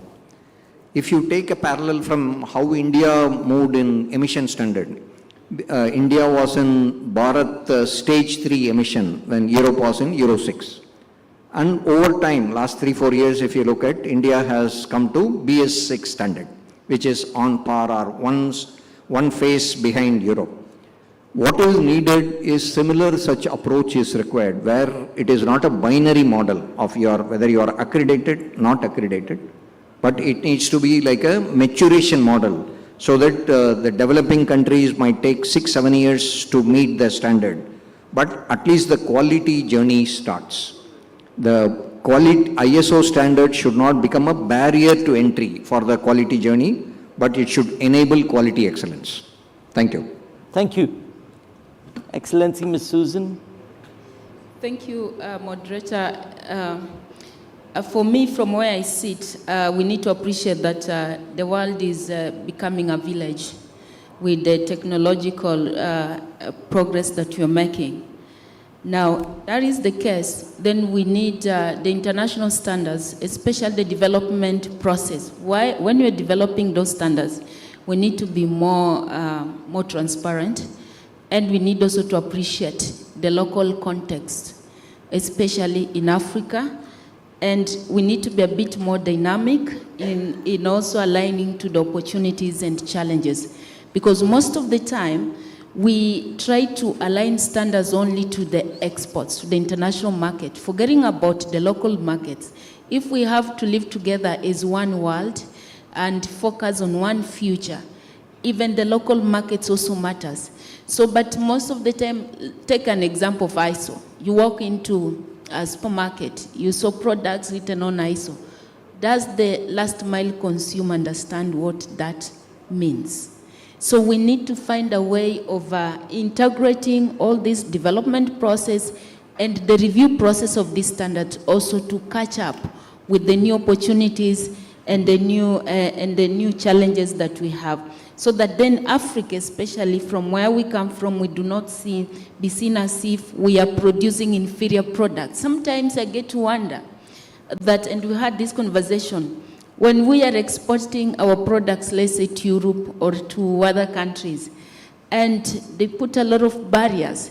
But when you come back home, we have a community of expatriates who are also feeding on the same products, and they have never died. So you wonder, how come when now this product comes to your market there, it is seen as if it's of poor quality standards, but in our local countries, the countries of origins, we are living with expatriates. They're not dying. So I think we need also to develop standard considering all the context, including the local market context. Thank you. Thank you very much. Thank you. Excellency, Ms. Sinembu, one expectation that you have. Yes, my expectation or our expectation for us to achieve this I believe that it is imperative that we have to collaborate in whatever we are doing, not only within Africa, but we should do it with the global partners, strategic global partners such as India. And I also believe that we should strengthen our partnership. And Africa, we look up to India as one of our global strategic partner, and together I'm sure we can achieve our vision, and then we can also realize a prosperous and industrialized Africa as envisioned in our Agenda 2063. So together we can do it. Thank you. Thank you very much. Thank you, Excellency. Almost all points are said about the SGS, IEC, and ITU. What we need, if I try to summarize it, is transferring the knowledge and the expert of those three organizations to Africa. Then, and speed up as well. Then Africa will reach in a certain level that is in line with the rest of the world or developed world. That is the way I see it, and that really obligation is not fulfilled yet. I think those three organizations need to focus how to transfer the knowledge and the expertise they have to Africa and the developing countries. Thank you. Thank you very much, Excellency, I think. Mr. Khosla, please. Good morning, and thank you, CII, for giving us an opportunity to speak here. A very interesting question, sir, posed by you. And I think one wish that we want Africa and India want from ISO, IEC, and ITU would be that more topics of developing nations are taken up at ISO, IEC, ITU. Like access to electricity is one of the topics which I think have been taken up, LVDC, which India has taken up, which will benefit, I think, India as well as African countries. So more topics like this should be taken up at the ISO, IEC level, and African countries and India should come together and support each other at the governance level, at the technical committee level, where these topics are decided, so that topics of relevance are taken up at the ISO level. We see a lot of emerging topics being taken up, and that is okay, but more traditional but relevant topics need to be taken up at ISO and IEC so that the developing nations are benefited by it. And I totally second the thought of ma'am, Her Excellency, which said collaboration is the way forward. Thank you. Thank you, Mr. Khosla. Mr. Malu, one expectation from the international community. I totally align myself with all the views, the cumulative views of the speakers. And to add to trust, to Excellency from Ghana mentioned that, is also the element of respect. You know, ISO and IEC, ITU, and all those organizations need to come to our countries, get to know our situations. Because when you go in those assemblies every year, as my friend just mentioned, you don't have time to express yourself. So it's very important that you come down to us, get to know our context, and then we can devise regional standards within Africa, which will make which will be much more relevant to what we are doing right now. And I think this is very important. Thank you. Thank you very much. I think so this gives a good summary. Let me come to the next question, which I think is at the heart of this collaboration and the summit that CII has so well crafted. This question is, how about the Indian entities, private sector, institutions, policymakers support Africa in its journey towards standardization and manufacturing?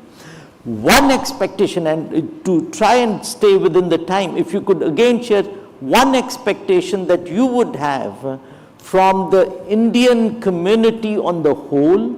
It could be anyone in the community, maybe the policymakers, regulators, institutions, industry, SME sector, which they can bring to you, which will enable you live your dream of a vibrant, energized Africa. And maybe this time, let me start from Mr. Mallu, and I'll come down the line this way. So One expectation in a crisp bullet. So first of all, I need to be very grateful because it's the first time you're having standards which is coming up to that podium. So already this is an achievement for me, and I need to commend you personally and thank you all for this. But in terms of expectations, is much, much more online, offline, and physical collaboration. We need to get to know each other. We need to network. We need to build a relational capital, intellectual capital, so that we can help enable our ecosystems, our industries, our exports, our producers, and even services, different types of certifications. We're even going for Prince 1, Prince 2, IFRS 1, IFRS 2, and I could go on like that. So one word is more collaboration, more relational capital, and networking that would allow to spur much more business for us. Thank you. Thank you. Thank you so much, and I think it is a very relevant question. BIS is the national standard body of India, and we have been running for the last 30 years 3 training programs, one related to standardization, one related to laboratory, and one related to management system for developing nations.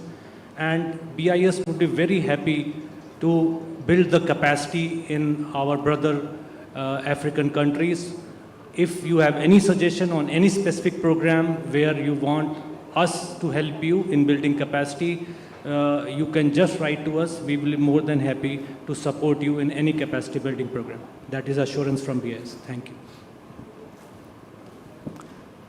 Excellency, Mr. Hussain, one expectation from India. From India? Yeah. I have many expectations from India, but I will focus on the main one. I think I can summarize it in one word, which is diversity. India is well known with its diversity, whether it is in religion, in culture, in languages, and at the same time living in peace with each other and in harmony as a society. India has the knowledge and the expert when it comes to industrialization, and to transfer that to Africa will strengthen the relationship between the continent and India. So all I am expecting from India is to transfer its diversity, not only in material issues, but also in spiritual and social fabric of India to Africa. That will be very beneficial for all of us. Thank you. Thank you very much. Very well said. Excellency. Our expectation, we know that India can collaborate with African nations in several ways, especially through technology transfer and capacity building, infrastructure development, knowledge exchange, and standardization. We believe if we can exchange in this, Africa will not be the same again. Thank you. Thank you very much. That summarizes it very well. Excellency, Mr. David. Thank you. I agree that we need to have technology transfer so that people in Africa don't have to send samples to India for testing, for standards. We need to build capacity for our own, to support Africa in building capacity for our own countries, because standards, like if you take an example of agro-processing, it starts from when you plant, from planting up to processing. So Ghana has said they have a policy of 1 factory per district. This 1 factory per district will require having laboratories at the district level to be able to support the manufacturing entities. So building capacity in terms of financing, in terms of technology transfer and diversity is one of the things that India and this particular conclave can actually support the continent. Thank you. I think Excellency. almost the same thing. I think that's all that we are looking for. They are all speaking for Africa, and I guess it's critically about knowledge transfer, technology transfer, building infrastructure, and sharing common values that can turn things around. One of the key things I stand for as a Minister of State, and I've tried my best also as an MP to push, is the need for a renewal of mind, a reorientation of the African, for the African to think that we are no more the old Africa. We are modern Gen Z Africa, Africa that want to see new things going. So my point is that we have to be very, very aggressive and radical in the things we do. And I know India can help us because they've done it. So India, we are calling on you. Help us, push us to be radical. We have to turn things around in the very shortest possible time to be able to see Africa, the Africa we want in our time, not tomorrow, now. Thank you very much. Very well said. Mr. Kannan, please. Just I am supporting what Rajneesh, my colleague, mentioned. We have developed many standards for the hospital, which are specific to developing countries. Hospitals, lab, education institution, MSMEs, how a village, we call him Sarpanch, how a village head has to function. So there are multiple areas where we can collaborate. One is we have very strong training or capacity building programs. Content is ready, technology is ready, we are willing to collaborate. Number two is in terms of technology platforms also we have developed. So it can be a SaaS product for each one of you if that is one area of collaboration. Thank you. Thank you. Excellency. Thank you, Moderator. And let me first of all begin by commending you because you are approaching the African continent from a continental perspective and not just a specific country. I was just imagining if you were to approach Kenya, for example, what a country of an economy of 1.4 billion population, how we will collaborate with a country of only 50 million. That will be like pulling us under the carpet. But if you are approaching this collaboration from a continental, that brings us more equal on the table because we are now looking at 1.4 billion population Africa and 1.4 billion population India. So this ones makes us like equal partners, and this is how it should be. We look at this collaboration from a partnership perspective. So one of the things that I'll call for is to develop standards and quality. Define from the onset, can we define our own standards and quality that will govern this collaboration? When it comes to technology adaptation, we don't want to be a dumping site.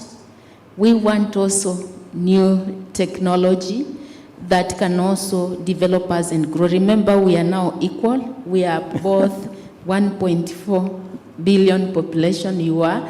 So we look at each other as strategic partners. Lastly, remember we also have a young generation, and I think my colleague from Ghana has talked about the Gen Z, which is sweeping across now and potential probably the next people.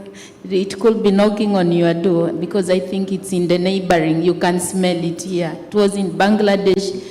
We are having it in Kenya.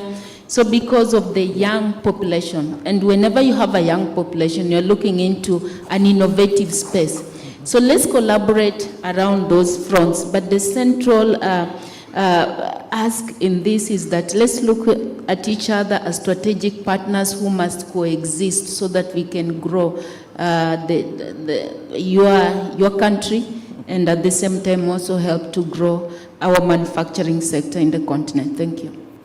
Thank you very much. I think this was excellent, and this is actually what I was looking for. A round of applause to all the panelists. Excellencies, you've been excellent, please. As you could make out, I was making copious notes, and let me quickly read out what I am hearing you say, and this is a kind of a summation of what this session was all about. I think across the board we've heard there is importance of standards, and global standards are the key. Access to standards which address the unique needs and nuances of the countries is important. Standards which are not only made by somebody else for some other nations and then adopted by us, but standards which actually speak our language and address our unique needs. That's important. I also hear talk of knowledge transfer, collaboration in a big way, in a global level, collaboration as equals. I think this came out very loud and clear. Addressing needs of the MSME sector. Also, that IEC and ISO must essentially address local nuances. It's not that what's fit for Germany or US or other big nations is equally fit for all the smaller nations. We have to address the nuances of what really is relevant for the local geographies. That needs to be addressed. We also need to address topics that are relevant to us. Things like DC microgrids, and microgrids are the future. So how do we address those? Those standards need to come up and address the needs of the people. I also heard a message that we need to be more dynamic and inclusive in our work. And then coming back to India and what expectations we have from India, I heard very clearly, help build local capacities.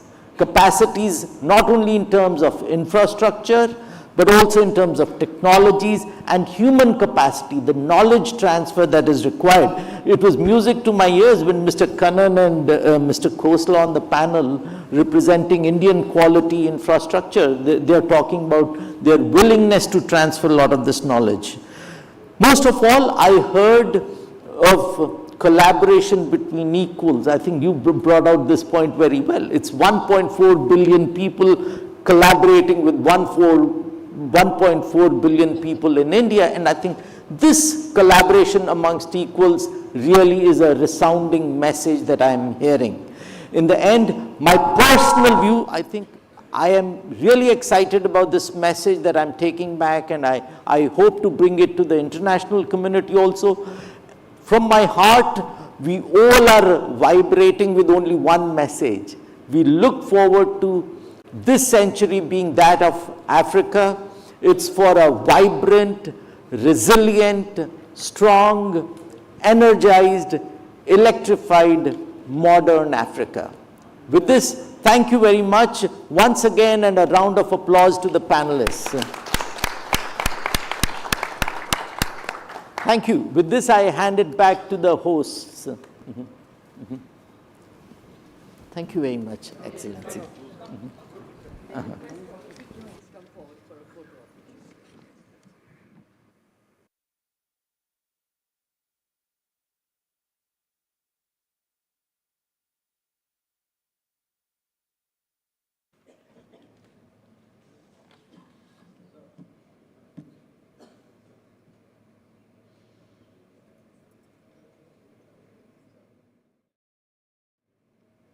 And I request the audience to give them a round of applause for that very, very interesting session we've just concluded. As we move on to our next session on creating employability in Africa for human capital growth.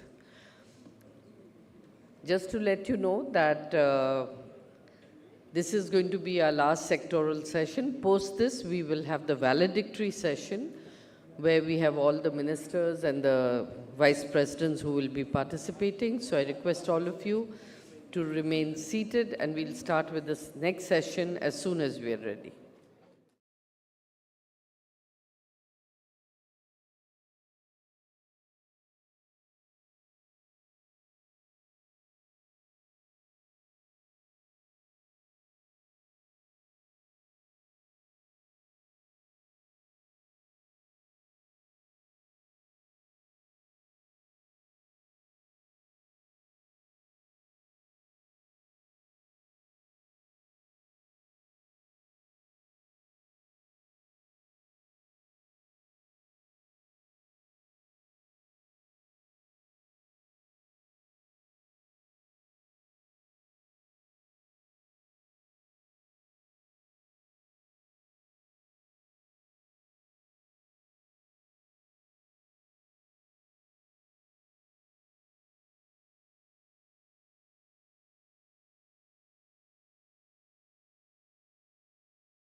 Ladies and gentlemen, we are ready to begin with our next session. Our speakers for the session are all here and we will start right away.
Ladies and gentlemen, we begin our session, Creating Employability in Africa for Human Capital Growth.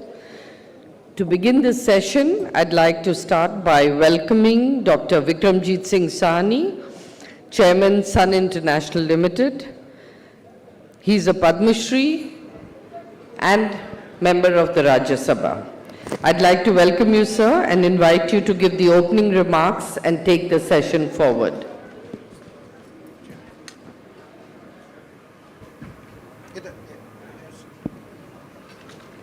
Check.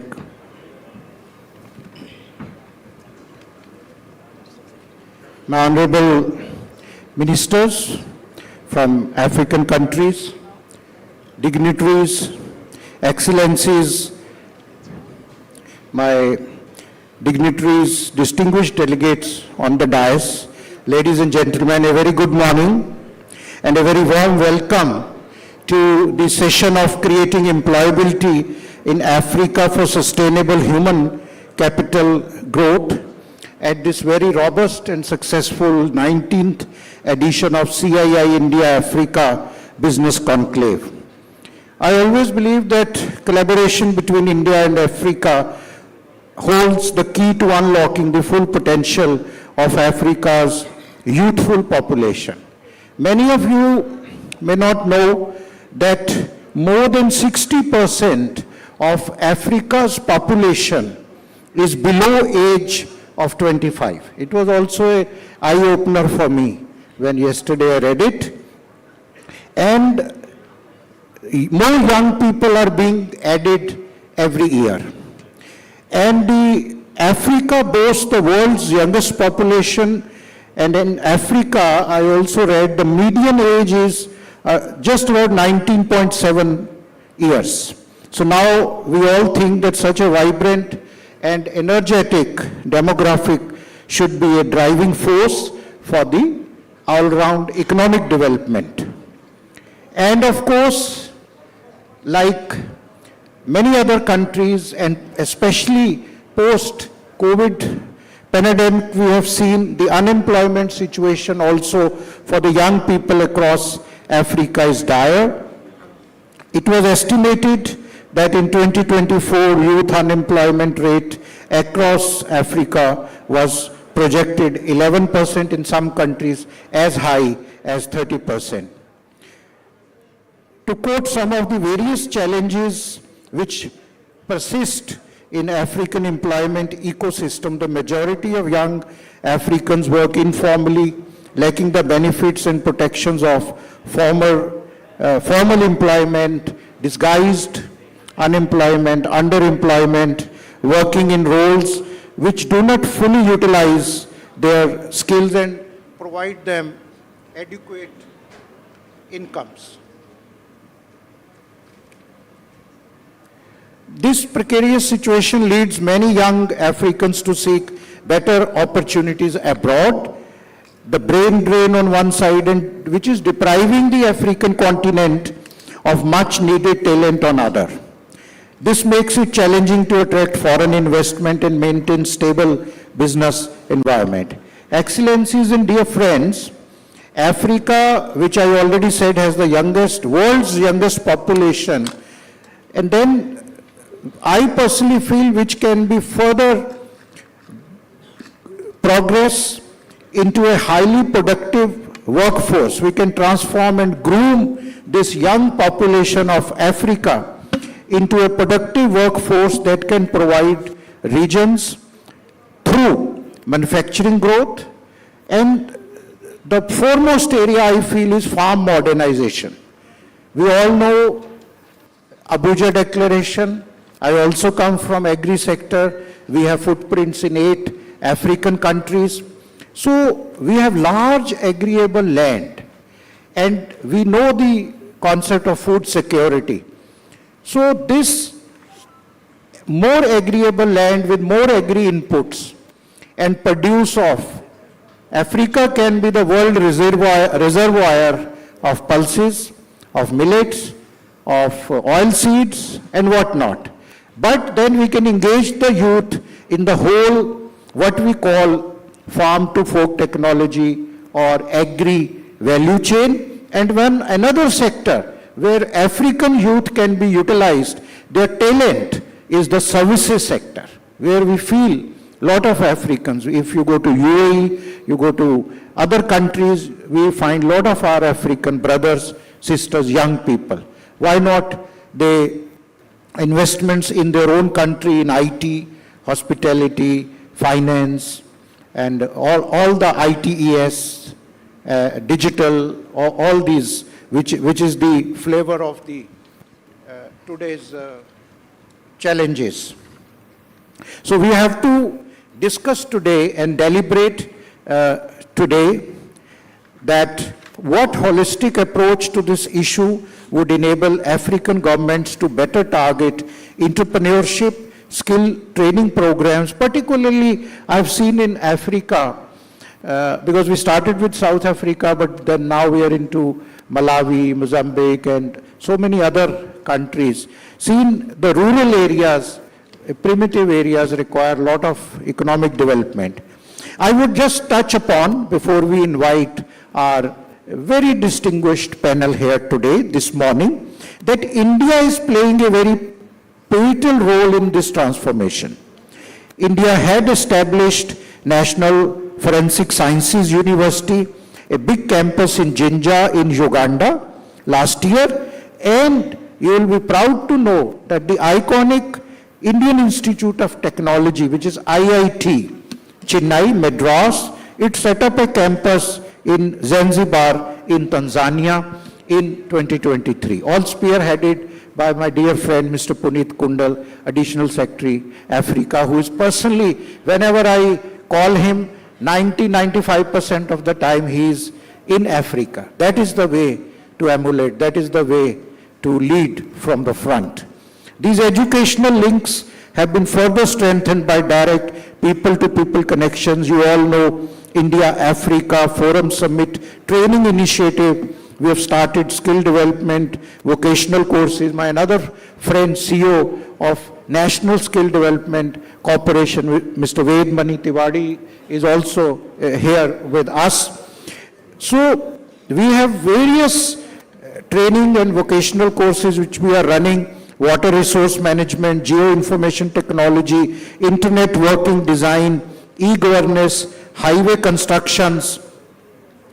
And again, one major project is Pan-India, India's Pan-African e-network, e-Vidya Bharati, has been providing educational access to the students across Africa, even in the remotest location, through e-learning, where I'm happy to share over 15,000 African students from over 22 countries have benefited. Which are the opportunities in this? 27 Indian universities across 12 academic disciplines are involved. So this is India's proactive engagement, a partnership with Africa. Of course, we have ITEC, Indian Technical Economic Cooperation Program, which has its largest recipient base in Africa, offering fresh and innovative studies in all the urban infrastructure management, WTO, and even the renewable energy like solar. India also boasts one of the world's largest startup ecosystem. As you know, we have over 100 unicorns, under the leadership of our Prime Minister, Mr. Narendra Modi, about 125 lakh startups.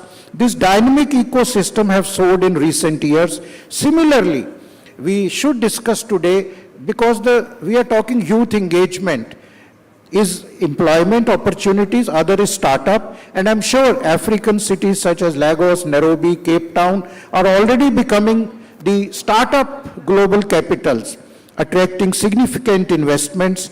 So the African youth can be massively engaged in entrepreneurship, making it hot breeding ground for startups. And in 2023, the statistics show that there was about 186 African startups which secured about $1.5 billion funding. India stands committed in implementing initiatives such as incubators, accelerators, venture capital funds, which is very crucial for supporting African startups, helping them overcome initial challenges and scale up their operations. And at the end, as Africa still faces several challenges like access to higher education, funding, management difficulties, gender disparities, brain drain, I outlined. But we as India, I assure you, India stands fully committed as a key partner in hand-holding of Africa. And in conclusion, the path to sustainable human capital growth in Africa lies in creating employability through targeted educational entrepreneurial initiative. As I have outlined in my opening remarks, India is fully committed and ready to support Africa in this journey, leveraging our strengths and experience to build a prosperous and equitable future for the youth of Africa. Thank you. So, dear friends, we have a very distinguished panel.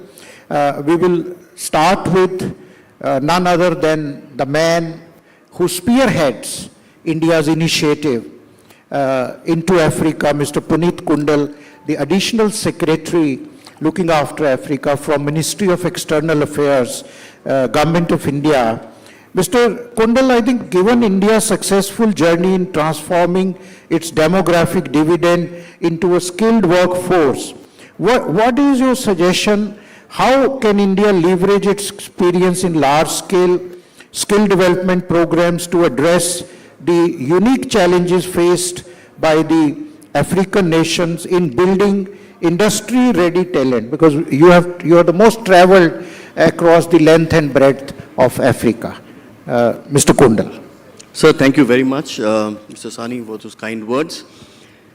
India and Africa relations span the entire gamut of the sectors, but we'll just focus on education here. But before I say anything on education, let me bring out some statistics for you that will really bring out the depth of this relationship.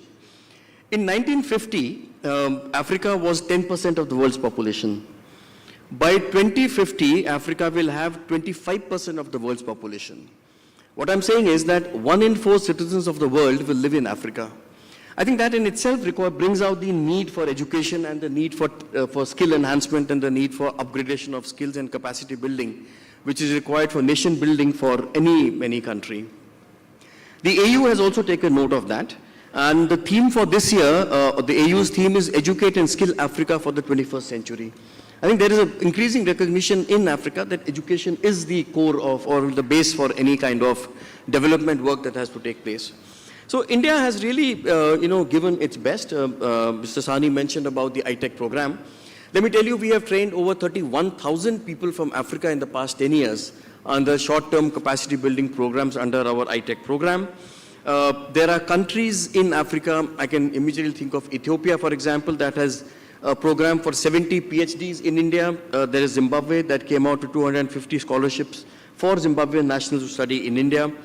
So these relations are just not about education, but they're also people-to-people relations. We host about 25,000 African students in India, which add to the richness of our Indian culture.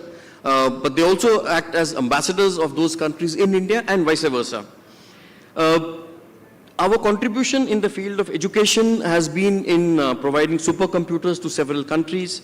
But even at a more human level, Indian teachers have been present in the African continent for a very, very long time. I mean, I'm not surprised to hear my counterparts and ministers and ambassadors from African countries say, oh, my maths teacher was from India, or my science teacher was from India. But good thing is, mostly in STEM courses. I think that's our strength, is the science and the technology and the engineering and the maths, which is really has taken things forward. You also spoke about the E-Vidya Bharati program, which is really very important because it provides distance learning, skill enhancement and provision of degrees to African students all across the African continent. In our new ventures, of course, Mr. Sani mentioned about IIT Madras opening a new campus. The first ever campus of IIT anywhere in the world went out to Africa, it went to Zanzibar. And I think that campus also stands out because the campus also is headed by the first woman director for any IIT ever in the history of the IITs. This is also something, it's remarkable how these things happen. We also took out the National Forensic Science University in April last year to Uganda, which became the first public university of India to set up campus anywhere outside in the world. And again, the host was indeed Africa. We have also set up entrepreneurship development centers in several places. I can think of Rwanda. We are now thinking of other countries like Namibia to take forward that this initiative. Therefore, it's a continuing process. I think expanding access to education is the core of it all. And we have been playing a very vital role in that aspect. Thank you, Mr. Puneet Kundal, for your intervention. Especially, let's put hands together for the first ever woman, the lady heading the IIT Chennai's campus. So let me go straight to His Excellency, Mr. Abdo Jo, who's the Honorable Minister from Republic of Gambia. Sir, what do you feel, in what ways can African countries strategically strengthen partnerships with nations like India to enhance the technical and vocational education, and ensuring that such scalable programs are able to meet evolving industry demands, and especially because you come from the service sector, you are overlooking. What is your take on the engagement of African youth in the skills, especially in the service sector, employability? Thank you. Honorable Minister. Good morning to distinguished ladies and gentlemen that are present here. And thank you very much, Mr. Moderator, for that very insightful expose. Your introduction was very interesting, informative, and also knowledgeable. I think this is very, very important session in the sense that, as statistics have shown, that Africa is a youthful population, and the youths contributes or consist a significant percentage of that population. Let me just start by quoting a report that the African Development Bank, the World Bank, and the Economic Forum, World Economic Forum, published some time ago in 2017, where it stated that Africa's working age population is expected to grow by 70%, or approximately 450 million between 2025 to 2035. And I think that any country that is able to enhance policies that are conducive to job creations are likely to reap this particular benefit for their rapid population growth. As Mr. Kundal said, it's all about education, it's about training. And I think in the service sector, hospitality, tourism, and service sector, youths contribute a significant percentage of that population, or that segment of people in the sector. So for them to be employable, they need to acquire the skills in various areas of the service sector. And that cannot be achieved without training, without education. So education is the linchpin for employability. But education has to be relevant. You know, I mean, and it is at various levels. You have higher education, you have, you know, tertiary, middle, etc. And the most important component or level of education, in my view, which can uplift and create a lot of youths, make them employable, is TVET. That is the key, because it's not just educating the youths in classical mathematics, history, theology. That ain't going to move any economy, any country forward. It is the hands-on that would be able to transform our countries.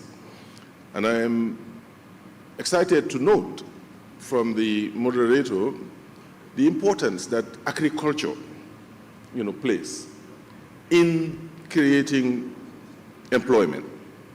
Because we, all of us, this morning when we wake up, we had a very sumptuous breakfast in one way or the other. Or we had coffee, or we drank some water. And that is something, the coffee is grown by somebody. So we cannot do without food. So agriculture is very important. And I believe that our countries, we need to strengthen our institutions. We need to improve our infrastructure, educational infrastructure. And more importantly, we also have to encourage the involvement of the private sector in what we do for the short and long term. Significantly, we have to target, and this cooperation between Africa and India, I mean, is very important because it creates the bridge for transfer of knowledge, for skills, etc. And we're very much grateful to be part of this process. For some of us, I've been coming here since the onset of CII in 2005. So I've had the opportunity to interact with a lot of people. So the importance of this interaction cannot be overemphasized. I mean, manufacturing, it's key. So these are just some, of course, in the service sector, in hospitality, MSMEs are very crucial, and they need to be supported to be able to create the employment for a lot of our youths. Thank you very much. Thank you. Thank you, Honorable Minister. Thanks for highlighting, again re-emphasizing what I mentioned, the agri-value chain, because Africa is, we have challenges of food security, but same Africa can be a food basket with large agriable land, with large potential for pulses, oilseeds, millets, and also MSME, what you said, what I referred, is the startups, and then of course, MSME is the backbone, is very fundamental to the economic growth, and that is where we can have employability. In this budget, our Honorable Prime Minister and Finance Minister, we have given a lot of emphasis on MSME, and we are embarking upon a special apprenticeship scheme for the youth of India in MSME sector. This brings me to invite Mr. Ved Mani Tiwari, the gentleman, dynamic CEO of National Skill Development cooperation. I myself have been on the board of NSDC for 8 years. I have enjoyed his spearheaded. Mr. Vedmani Tiwari, please enlighten us. What are your plans for collaborating NSDC's activities on the Skill India program in empowering the youth of Africa? Thank you so much, sir. Thank you. First of all, I am so grateful to CII for organizing this kind of a South-South cooperation event. We are discussing the concerns which are common to both African continent and India. India is also like a continental size. So, as just you told in your opening address that the median age of Africa is about 20 years and median age of India is about 28 years. So, opportunities for both Africa and India are huge in terms of the demographic challenges that the world is facing. And keeping this in view, our Honorable Prime Minister had envisioned in the 2015 itself that India can be skill capital of the world. And why? Because median age of India is 28 years, whereas if you go to other parts of the world, the median age in Japan is about 49 years and Germany is 48 years. The similar opportunity exists for Africa because your median age is even lower than India.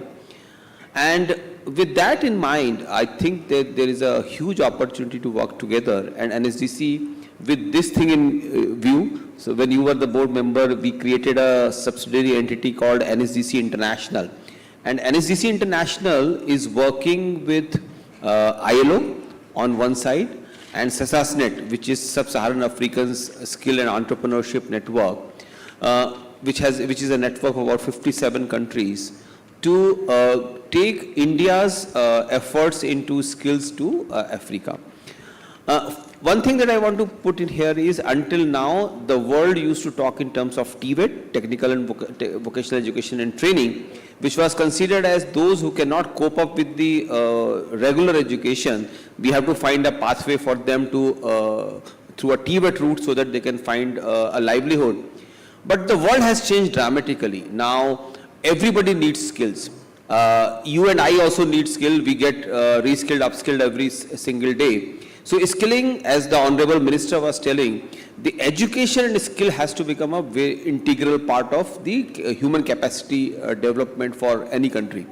And keeping this in mind, India has over last 2 years developed a unique framework which is called National Credit Framework.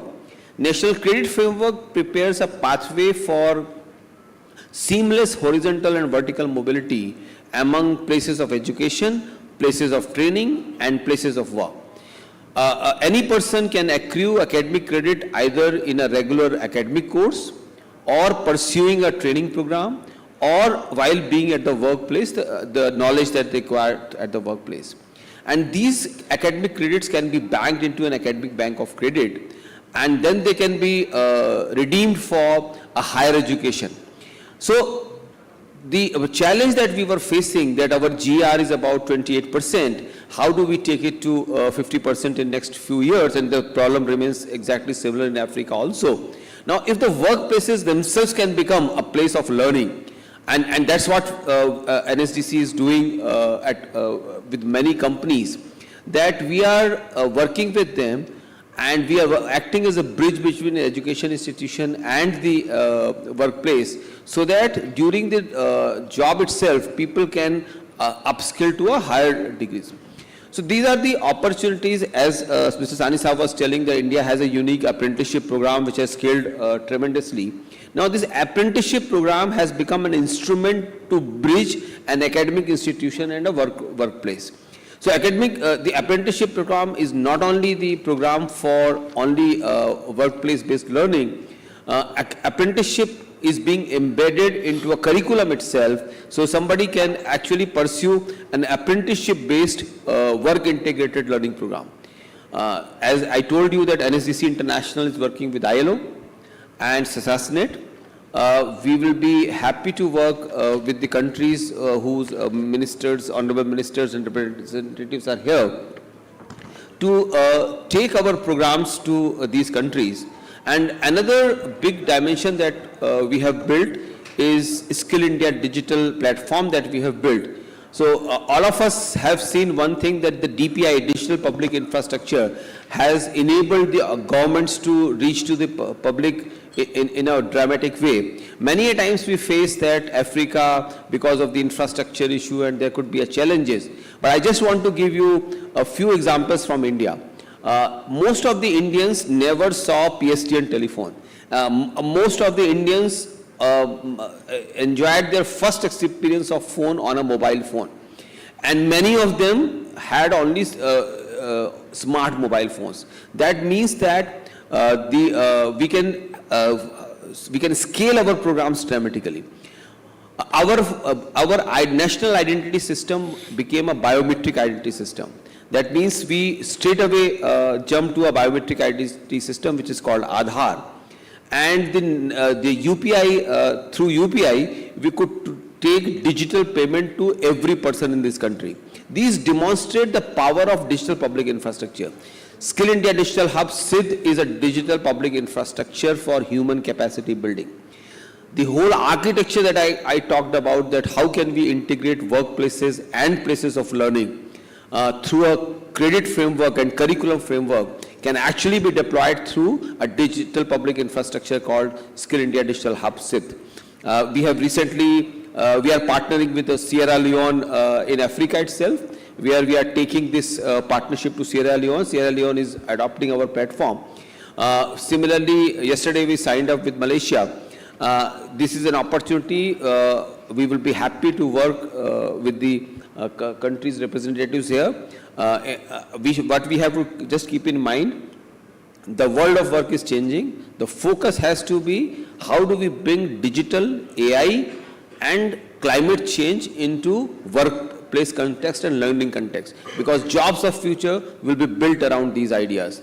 We have a plethora of options here. We can work together on this. Thank you so much. Thank you, Mr. Ved Manish Tiwari ji. He has very eloquently highlighted the Skill India digital infrastructure for capacity building. And I'm sure African countries and the honorable ministers and the delegates are here, they can harness, and we should unleash this great potential which NSDC have already made. This takes me to one of the very good, vibrant organization, National Small Industries Corporation. I have been observing this NSIC setting up, as we say, small projects, screwdriver technology into water, hand pumps, and so many small industries. We have CMD of National Small Industries Corporation, very active in Africa, Dr. Subhranshu Acharya. Can you tell us what is NSIC has been doing and how NSIC we can create more employment opportunities and capacity building in Africa? Thank you. Thank you, Sahni Saab. Esteemed panelists, I think, thank you CII for the opportunity. And, I will address to your question and also the interventions that NSIC has been making both in India and also in Africa. Before that, just a small pretext, resources are scarce. Everywhere resources are limited. The only thing that is abundant in India, and of course, amongst other things, I'm not talking about the vast natural resources, but everybody talks about the demographic dividend, that we are blessed with a lot of people, so is Africa. But the requirements are also large, so we have to create more from less for more. We have to create more from less resources for more number of people. So that is with that motto, if we see that who are the people who can do this, entrepreneurs create value, entrepreneurs create wealth. So we have to focus, we have been focusing in India, and I'm sure in Africa also. This is very, very important, that not only that we promote entrepreneurs, we also promote enterprise creation. And how do you do that?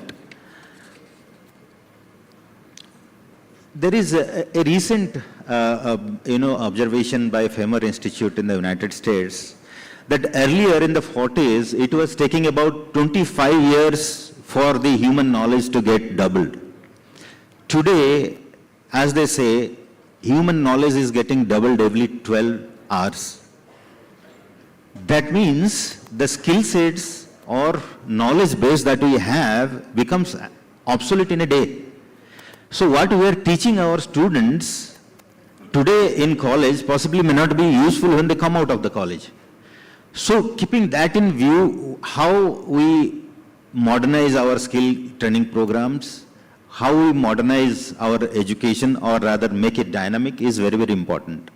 But nevertheless, if we come to the basic economic activities, that is agriculture, that is same in India and Africa, if you see that 50% of our population is engaged in contributing to 18% of the GDP.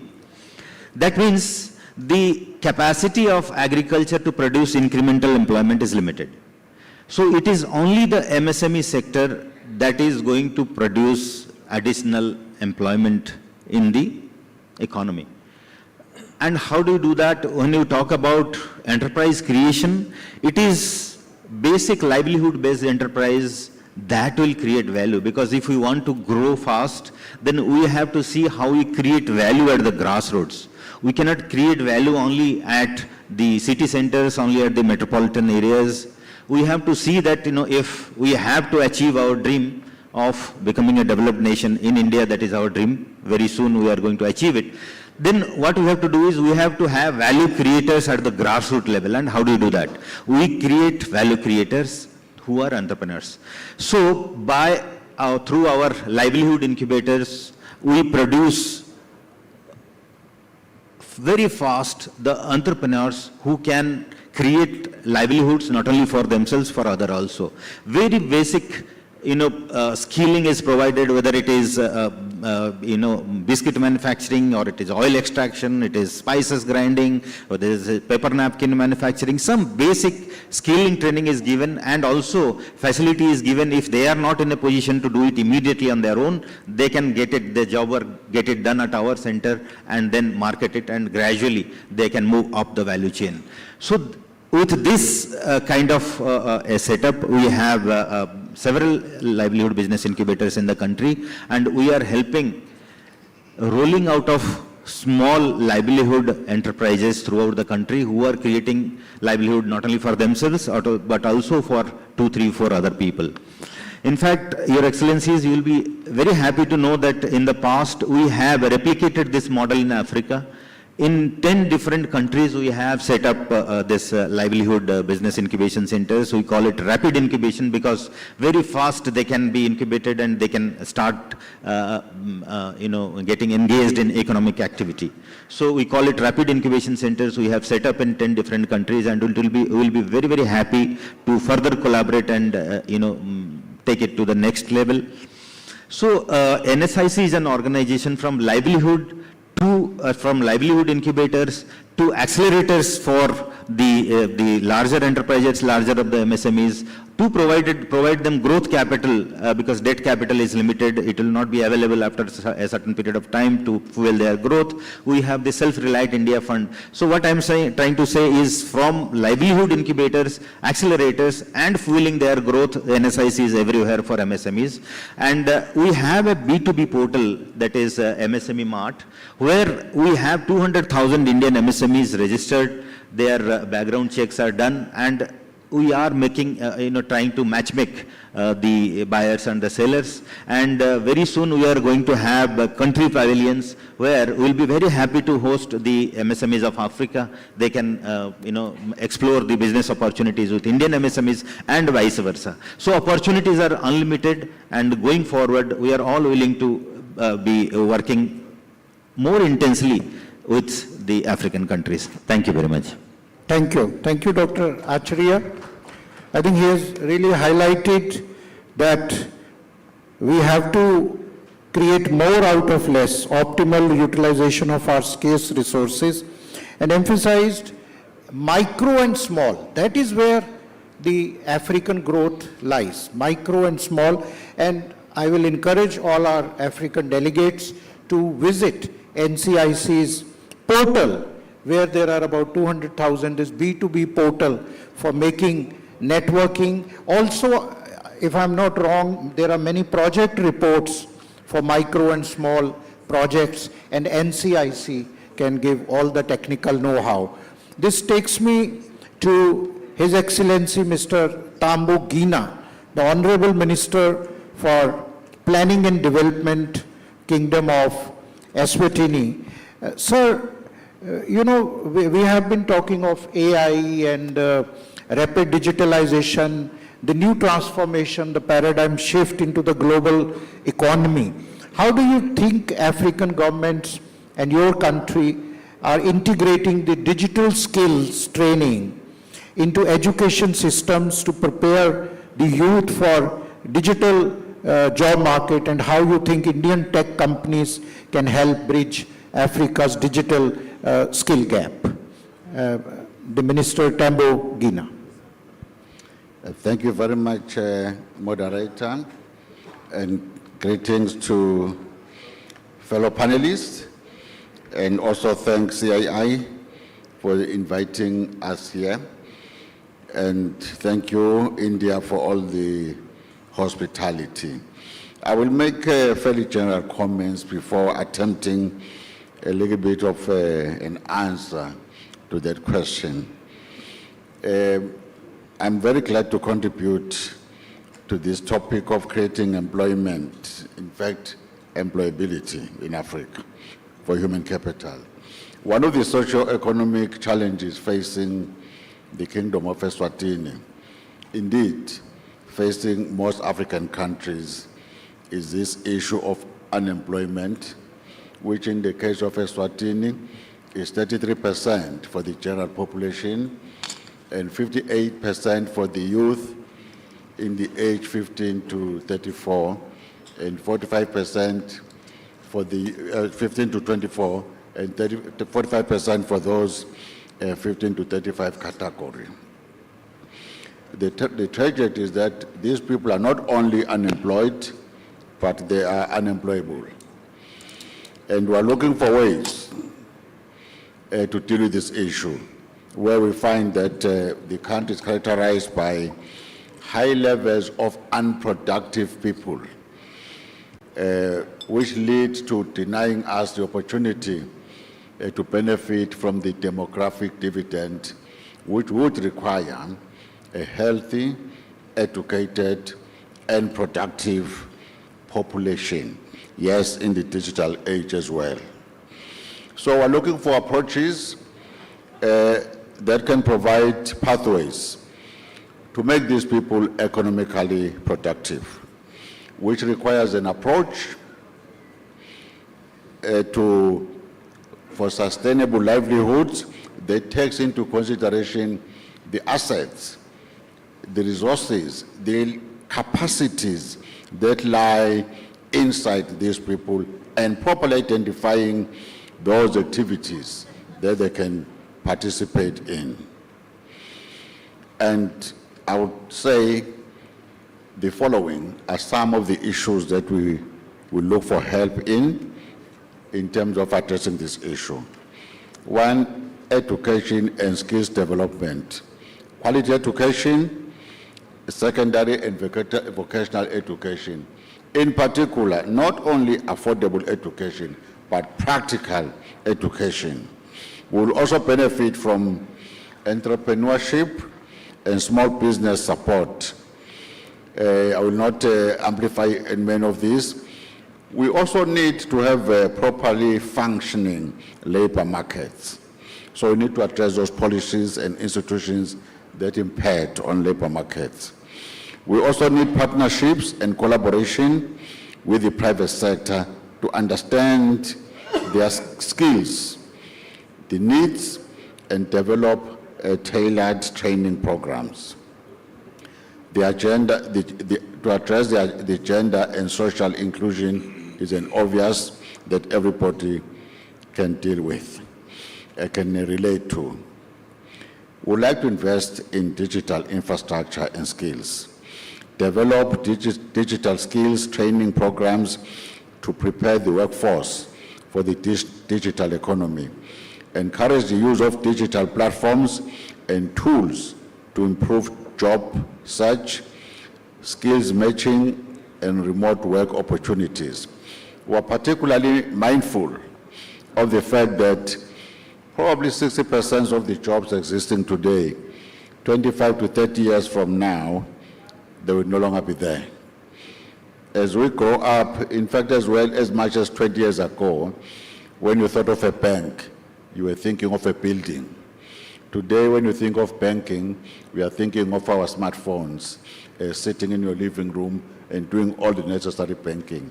Our youth must be part of that digitalization because technology, unfortunately, forces you. You can't run away from it. It imposes itself on you. You find yourself immediately becoming redundant, irrelevant, unless you are part of it. Thank you. Thank you. Thank you, Minister. It's very heartening to note your forward-looking views to invest in gender equality, inclusion, and invest in the digital infrastructure. But one thing you said that we all may not be around in 20, 30 years. This reminds me the great Reverend Nelson Mandela. South Africa is my second home, and last month we had Nelson Mandela Day. Excellency, the famous quote of Nelson Mandela is that we have inherited this world from our ancestors. And it is our moral obligation, the onus is upon us to hand it over to our younger generation in a form much better than what we inherited. That is what we are now discussing and debating, how to make this world a better place, how to gainfully employ our youth, how to make them employable. With this, I kindly request Mr. Manoj Kumar, who is the CMD of Educational Consultants India Limited, doing a lot of work again in the spearheading, in imparting education and technical skills. Please tell us about educational consultants and what's your take on empowering the youth from Africa. Mr. Manoj Kumar. Thank you, Mr. Sahni. Thank you, panelists, for enlightening on this issue, and thank you, CII, for running such a wonderful session. If we see the core issue we are discussing, creating employability in Africa for human capital growth. We understand that we are all talking about Africa has a dividend of the youth, that we are having a good, Africa is having a, average is quite low and youth is there. So we have to capitalize this human capital strength, and we have to bridge the gap what is between the demand and supply. We see that industry needs some skills, some education, and our institutions in worldwide provide some education, this thing. What is that gap has to be bridged. One is what Mr. Vedmani Tiwari has told, that through the skills we are doing.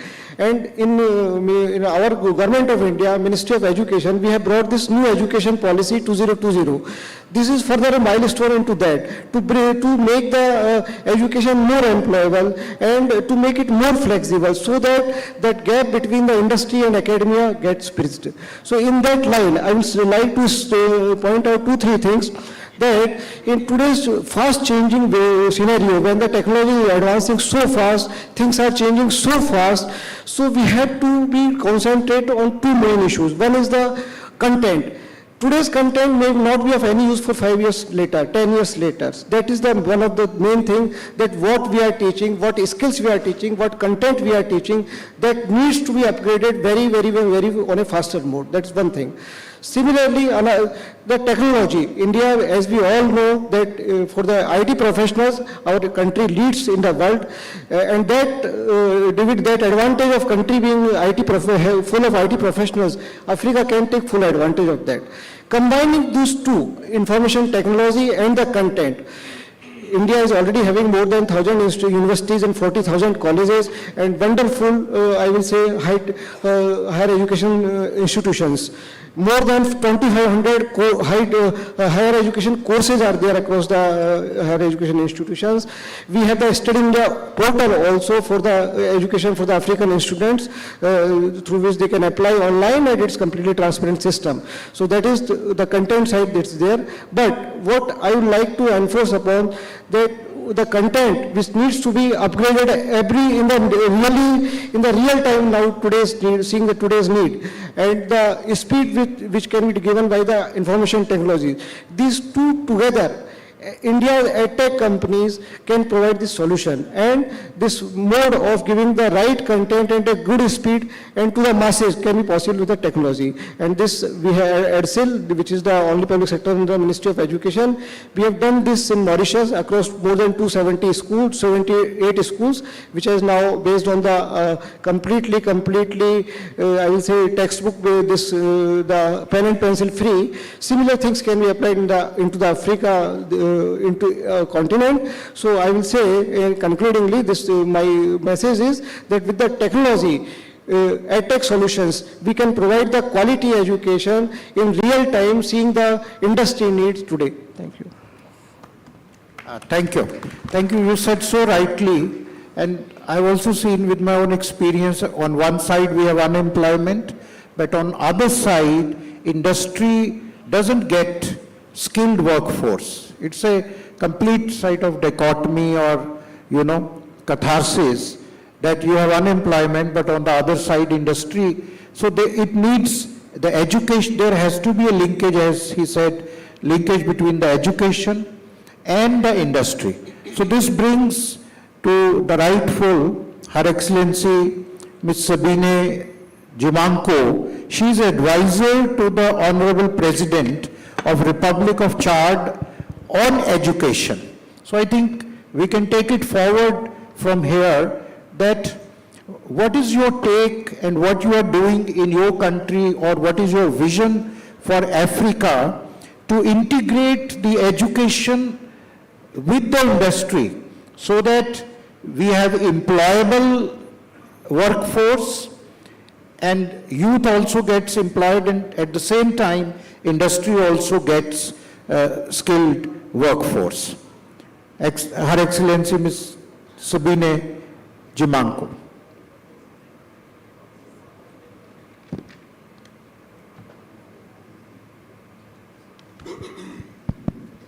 Merci. Permettez-moi de remercier l'État fédéral de l'Inde qui a bien voulu nous inviter à ces assises aussi importantes, puisque c'est pour la première fois que je prends la parole.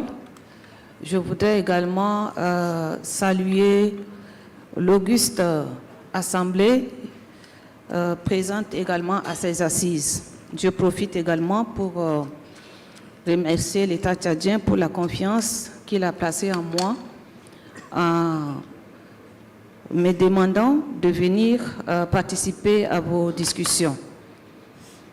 Alors, comme je le disais, je me réjouis de l'opportunité que ces assises m'offrent, parce que je suis encore plus honorée quand on me demande de participer à une discussion qui concerne l'employabilité et la croissance du capital humain.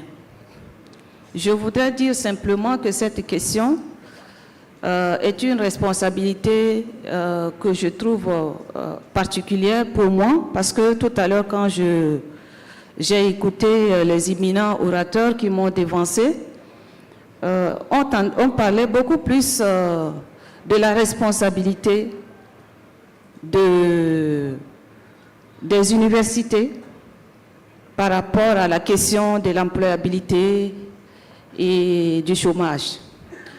En tant qu'universitaire également, puisque je suis enseignante-chercheur, j'ai participé à la formation des jeunes. Je me dis que aujourd'hui, si l'Afrique, vous l'avez dit, vous avez longuement parlé de la dividende démographique de l'Afrique, qui est un atout pour son développement.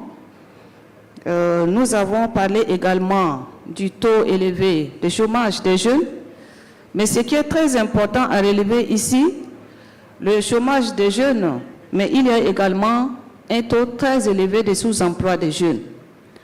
En parlant de sous-emploi des jeunes, le sous-emploi concerne les jeunes qui n'ont jamais été éduqués et qui n'ont pas de qualification. Quand on parle de chômeur, on parle de celui qui a été formé, mais qui n'a pas trouvé du travail.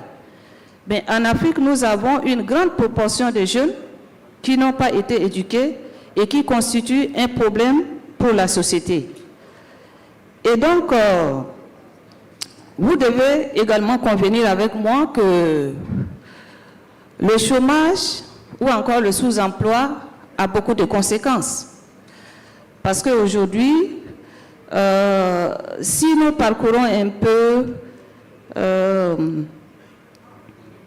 les réseaux sociaux, par exemple, nous allons trouver que les jeunes passent leur temps à longueur de journée pour arnaquer, pour insulter, parce qu'ils n'ont pas d'emploi, parce qu'ils n'ont pas d'occupation. Je pense que la précarité des conditions socio-économiques des jeunes, due à l'absence d'emploi et de revenus également, s'exprime à travers des phénomènes d'alcoolisme, du tabagisme, mais aussi de l'extrémisme et des crimes que nous vivons tous les jours, sans oublier aussi la prostitution des jeunes filles. Et donc, nous avons lu un article de la Banque mondiale qui pense que la qualité de la formation peut régler le problème du chômage. Alors, qu'est-ce que les universités africaines font? Je salue l'intervention des uns et des autres, et surtout du consultant éducatif, qui tout à l'heure s'est penché sur la question de l'adaptabilité de l'offre de formation et également des besoins des entreprises. En Afrique, surtout les investisseurs pensent qu'ils ne trouvent pas la qualité de ressources humaines dont ils ont besoin. Alors que d'un autre côté, les jeunes se plaignent de n'avoir pas de l'emploi. Et donc, il y a une vraie question du contenu de formation que nous livrons à nos jeunes. Et ça, c'est une question de responsabilité des universités. Et je le reconnais, comme je l'ai dit, en tant qu'universitaires, nous n'avons pas joué pleinement notre rôle. Nous ne sommes pas arrimés au changement. Et je pense que nous devons changer de cap afin de donner plus de travail aux jeunes et de créer également moins de problèmes au monde. Parce que je l'avais dit, si nous ne formons pas bien, les jeunes ne peuvent pas obtenir du travail. Et quand ils n'obtiennent du travail, ils n'obtiennent pas du travail, ils constituent un problème important du monde. Et donc, c'est fort de ce constat que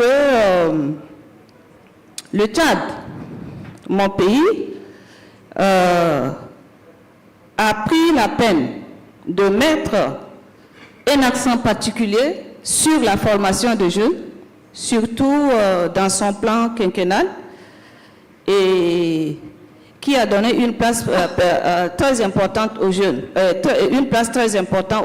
aux jeunes. Donc le chef de l'État a inscrit dans son plan quinquennal de développement la réforme de l'éducation et l'accès à l'emploi, un plan assez ambitieux.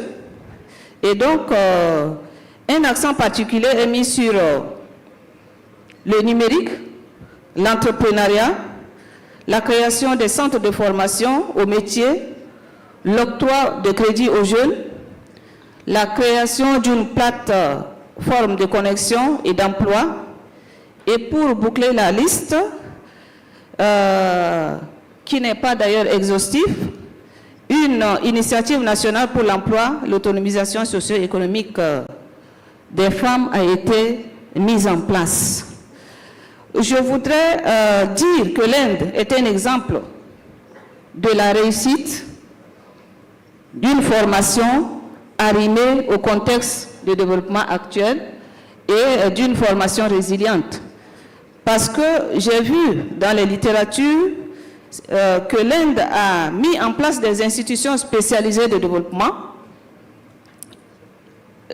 Cet État a également mis en place des diverses initiatives de formation pour le renforcement des capacités. Et donc, c'est ce qui vous a permis de sortir de cet état de sous-développement pour arriver à un stade de pays émergent. Nous devons suivre votre exemple et par ce micro, je profite pour appeler tous ceux qui sont intervenus ici et qui sont disposés à investir en Afrique de venir nous aider au Tchad pour changer le contenu parce que nous sommes conscients que les universités sont des moteurs de développement. L'université a 3 fonctions, l'enseignement, la recherche et la participation au développement. Nous n'avons pas pu exercer la 3e fonction. Et donc, avec votre concours, nous voulons bien arriver à mettre en pratique cette 3e fonction qui est la contribution, la participation au développement. Et donc, pour répondre à votre question, je pense que les universités peuvent très bien aider à la bonne marche du développement et booster le développement de l'Afrique et du Tchad. Merci. Thank you. Thank you. Thank you, Excellency. You have really, she has really brought out a very, very important point. Of course, employability, skills and jobs. But the main thing, Her Excellency, what you said, that unemployment have its lot of consequences. It's a social evil. It's the unemployed youth fall prey to many vices. The alcoholism, the drugs, the crimes. So it is our moral duty to get them skilled and gainfully employed. So thank you, and it's heartening to note that the Republic of Chad is already inculcating vocational training into the curriculum of schools. Thank you very much. At the end, I would like to invite the actual what we call training provider, one of the renowned India's IT training providers, Aptech Limited. We have Mr. Khalil Mukherjee, Executive Vice President of Aptech Limited. Please tell us, sir, what is your vision on Africa, and is Aptech active in training, or you have footprints in Africa? Mr. Mukherjee, thank you.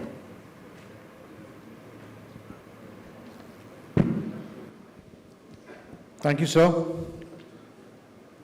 It's an old saying, is it better to be first or to be better? So it's a debate that everybody has, and Aptech, with its 40 years of legacy, has maintained to be first and to be better. We understand the need of employment. We understand the need of skilled manpower, and we understand what it makes the youth to be empowered, employed to build a nation. Aptech has been known for its ICT as a domain skilled version, which Mr. Sani also mentioned, that an IT training company. Very few people know, apart from being in the IT space or the ICT space, we are very, very strong in the media and entertainment segment. We are into animation training, we are into VFX, gaming, and now we have launched India's first virtual production academy in Mumbai. So we believe in setting trends. 25 years back, we stepped inside Africa. So no less than that, and very, very few companies who have the understanding of Africa, who have the footprint of in Africa almost as 14 countries that we are present today. So that's where we have built Africa as a continent and every single country of Africa with the skilled manpower. It's not easy to have 50,000 plus student alumni which we have in Africa by any skilled partner who has been operating for this so long. I would also like to mention, Dr. Guna, that we are very, very strongly present in Eswatini with RSTP. So we have a huge setup in Eswatini under the management of His Excellency Mr. Lamini. So I was the first person who went there and signed the contract with His Excellency there. So apart from that, we are very strong in the north of Africa, the west of Africa, and the Central Africa. So we understand what it takes to be employed. We understand the power of youth. With this, I encourage other Indian investors, African investors, to think strongly how we can contribute to the youth and make it happen for Africa. Thank you. Thank you, sir. It's very heartening to note that you have over 50,000 alumni in Africa and you have footprints in various countries. This is leading by example. So, ladies and gentlemen, this brings to an end to a very invigorating session where we had policy makers like Mr. Puneet Kundal spearheading the NSDC CEO, and the three honorable ministers, and then NSIC, Education India, and APTEC you have heard. I think going forward to enhance employability and human capital growth, African governments in partnership with India, private sector, civil society, all of us need to ensure that educational and training facilities are available for youth to acquire vocational digital skills, to make them employable. There needs to be a special focus through building all the digital infrastructure, expanding and to promote Africa's future progress and equitable development. We have to make Africa's youth employable. We have to, as they say, save lives and create livelihoods. Please put your hands together for our great panelists. And I acknowledge the august presence of my great friend, Mr. Damu Ravi, the Secretary of Ministry of External Affairs, Economic Affairs, with whom he has been patronizing us in various multilateral forums, from BRICS to SAARC to BIMSTEC to IBSA to Indian Ocean Rim, IOR and whatnot. And of course, please put your hands together for CII and the team headed by Mr. Chandrajit Banerjee, Mr. Marut, Ms. Renuka, Kushlinder Sinha for putting up such a magnificent. CII means content. This is not a, jamboree. This is food for thought. This is, if you want content, come to CII. Thank you. Thank you, Mr. Sani. May I request all of you to please step forward for a photo opportunity?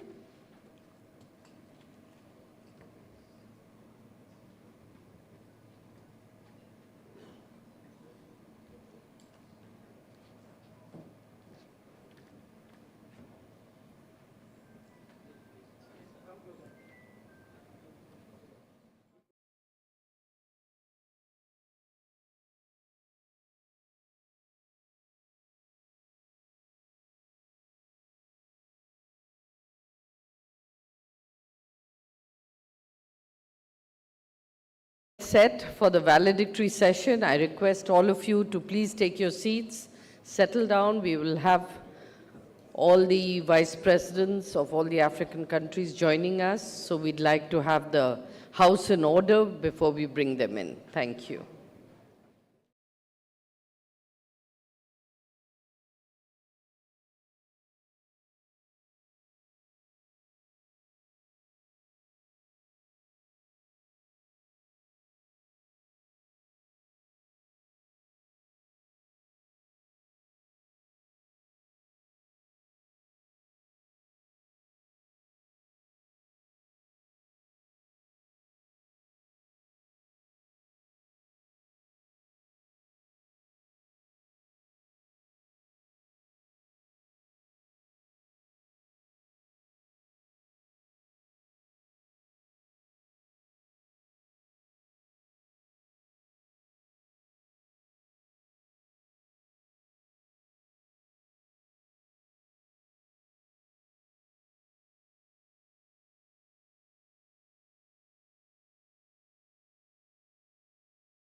Once again, may I request all our delegates in the hall to please take your seats and settle down.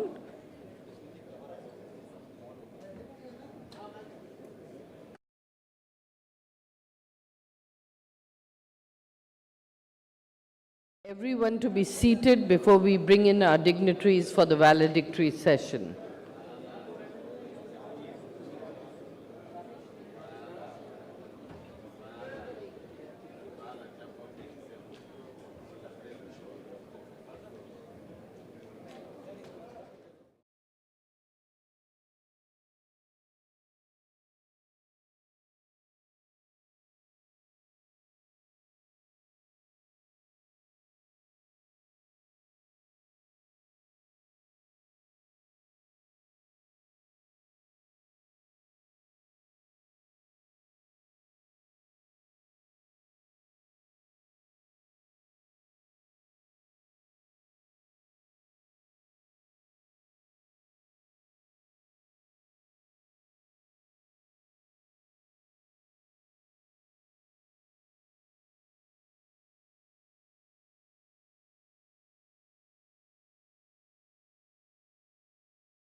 Join me in welcoming all our dignitaries for the valedictory session, all our vice presidents from Africa, our secretaries, and our members from industry. Please join me in welcoming them.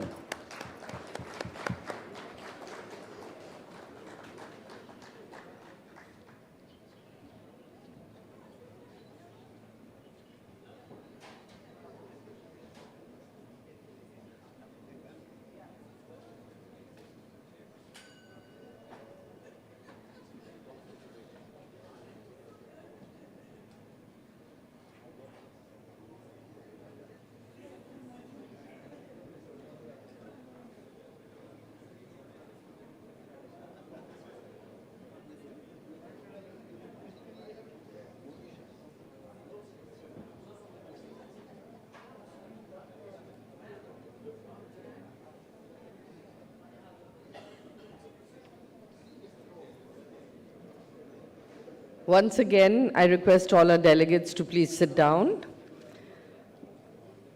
Good afternoon, ladies and gentlemen, and a very, very warm welcome to each one of you to the valedictory session of the 19th CII India-Africa Business Conclave.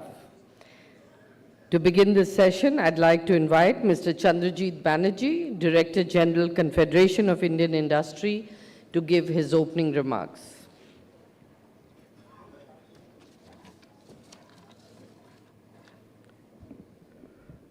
Good afternoon, Excellencies. Excellency, the Vice President of Burundi, Excellency, the Vice President of the Republic of the Gambia, His Excellency, the Vice President of the Republic of Liberia, His Excellency, the Vice President of the Republic of Mauritius, His Excellency, the Vice President of the Republic of Zimbabwe.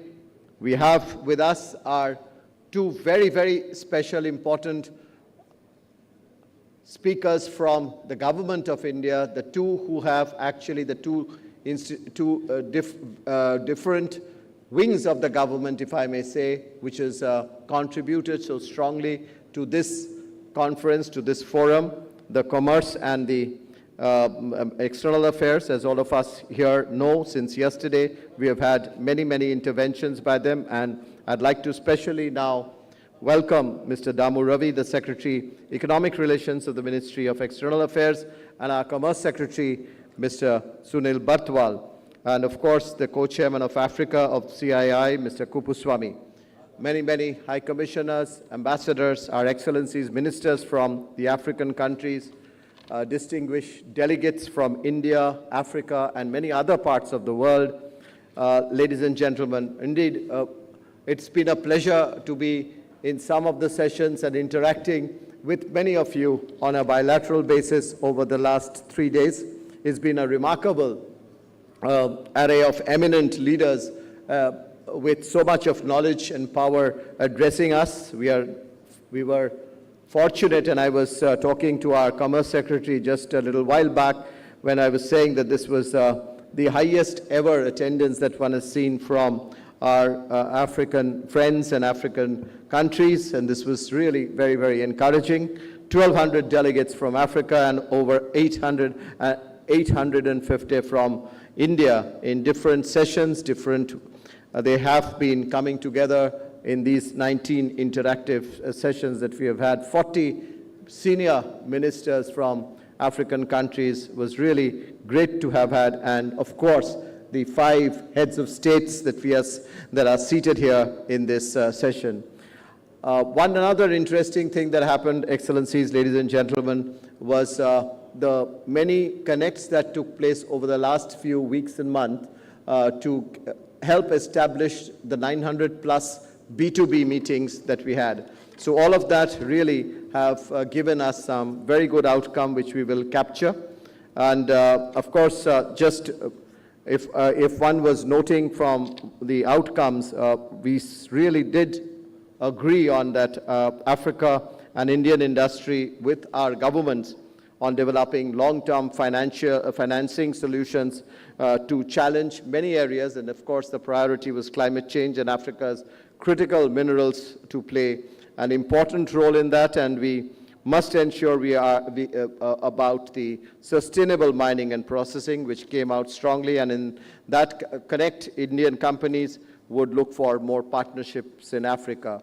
Second, of course, an area of discussion was pretty much around food and agriculture cooperation, which was, of course, an imperative. And our companies from India being able to engage in some appropriate and very affordable, if one can say, agri-machinery, agri-technology, and very importantly, farmer skill development, and how can we engage ourselves in it.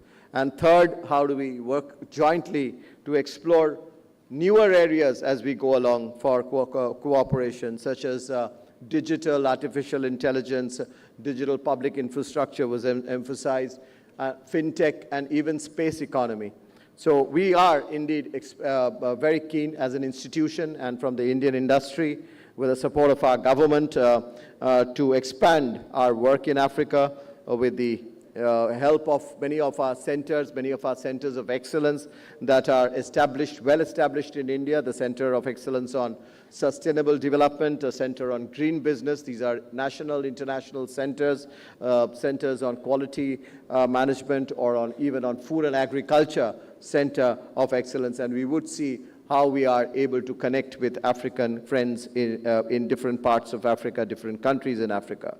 So this 19th summit was indeed very, very refreshing to see newer areas, and we'd like to welcome all of you to this final session to hear final comments of our very respected excellencies, heads of states, and our two secretaries, the Commerce Secretary and our External Affairs Secretary. We would really like to celebrate the milestone 20th next year in a much bigger way and greater participation from each one of you. Ladies and gentlemen, welcome and thank you very much.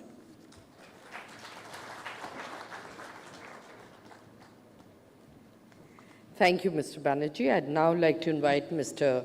Sunil Barthawal, Commerce Secretary, Government of India, to address us.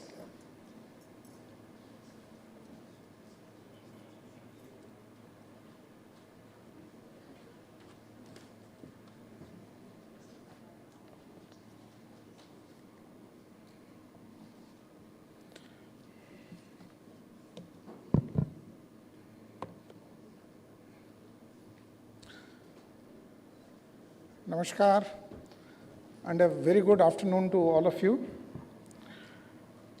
Excellencies, Honorable Vice President of Zimbabwe, His Excellency, Honorable Vice President of Mauritius,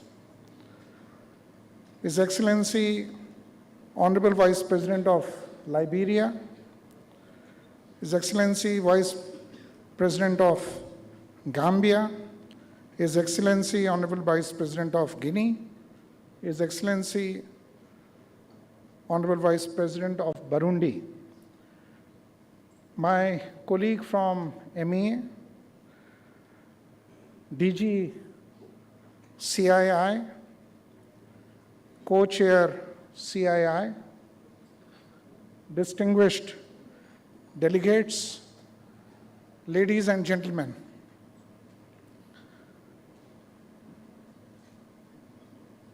I must congratulate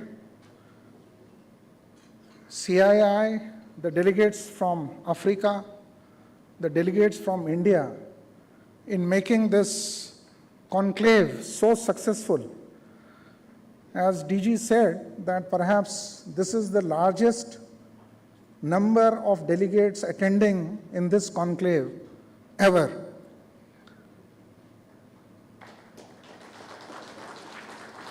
And I also must congratulate you that more than 900 B2B meetings were accomplished in this period. I'm not aware of the G2G figures, but what I'm aware of, that soon after this address, I will be meeting my several counterparts for the bilaterals, and we will be discussing how to take the trade forward. This annual India-Africa Conclave has served as a remarkable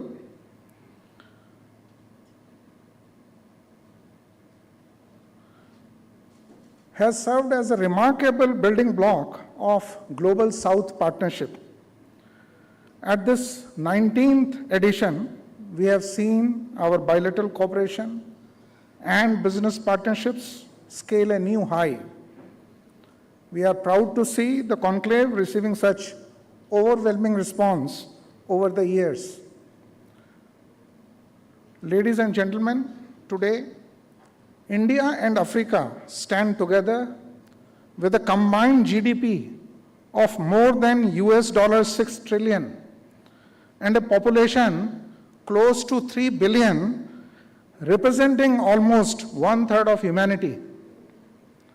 India's total trade with Africa reached close to $100 billion in 2022-23, recording the highest level ever witnessed by both regions.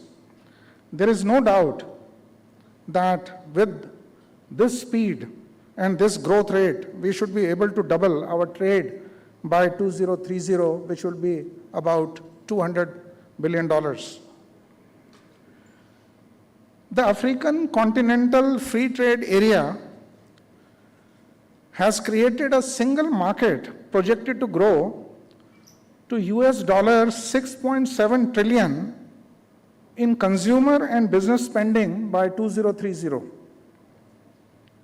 African CFTA has identified 4 potential sectors, and this is very important for everybody to understand. And these 4 sectors are automotive, automobiles. Second one is agriculture and agro-processing. Third one is pharmaceuticals. And the fourth one is transport and logistics. And we firmly believe that these sectors have huge potential for collaboration in terms of investment, trade, technology empowerment, and capacity building between Africa and India. Agriculture remains a critical sector in India-Africa trade. Currently, majority of Africa's essential food imports originate from outside the continent. We have the opportunity to bridge this divide by expanding trade in both processed goods and raw agriculture produce, as well as by supporting seed technology and incubation centers that we are already establishing. Ladies and gentlemen, despite facing its own food security challenges, India has prioritized the food security of African nations through G2G arrangements. India continues to supply essential commodities like rice to ensure stability and food availability in African countries. This commitment highlights India's solidarity with Africa, particularly in times of need, ensuring that our partnership remains robust and responsive. Indian pharmaceutical companies are playing a vital role in improving healthcare access and affordability in Africa, with pharmaceutical exports from India to Africa at USD 3.8 billion in 2023. We see much higher trade growth potential in view of the need for providing affordable medicines and affordable healthcare in Africa. Not only collaboration in manufacturing of medical equipment, and this is the sector which is growing in India through our PLI support, but also in telemedicine services that can hugely benefit both India as well as Africa. As pointed out by DG CII, that critical minerals and rare earth elements are essential for the global clean energy transition for renewable energy system. And that is what is driving the global trade as well as the global investments.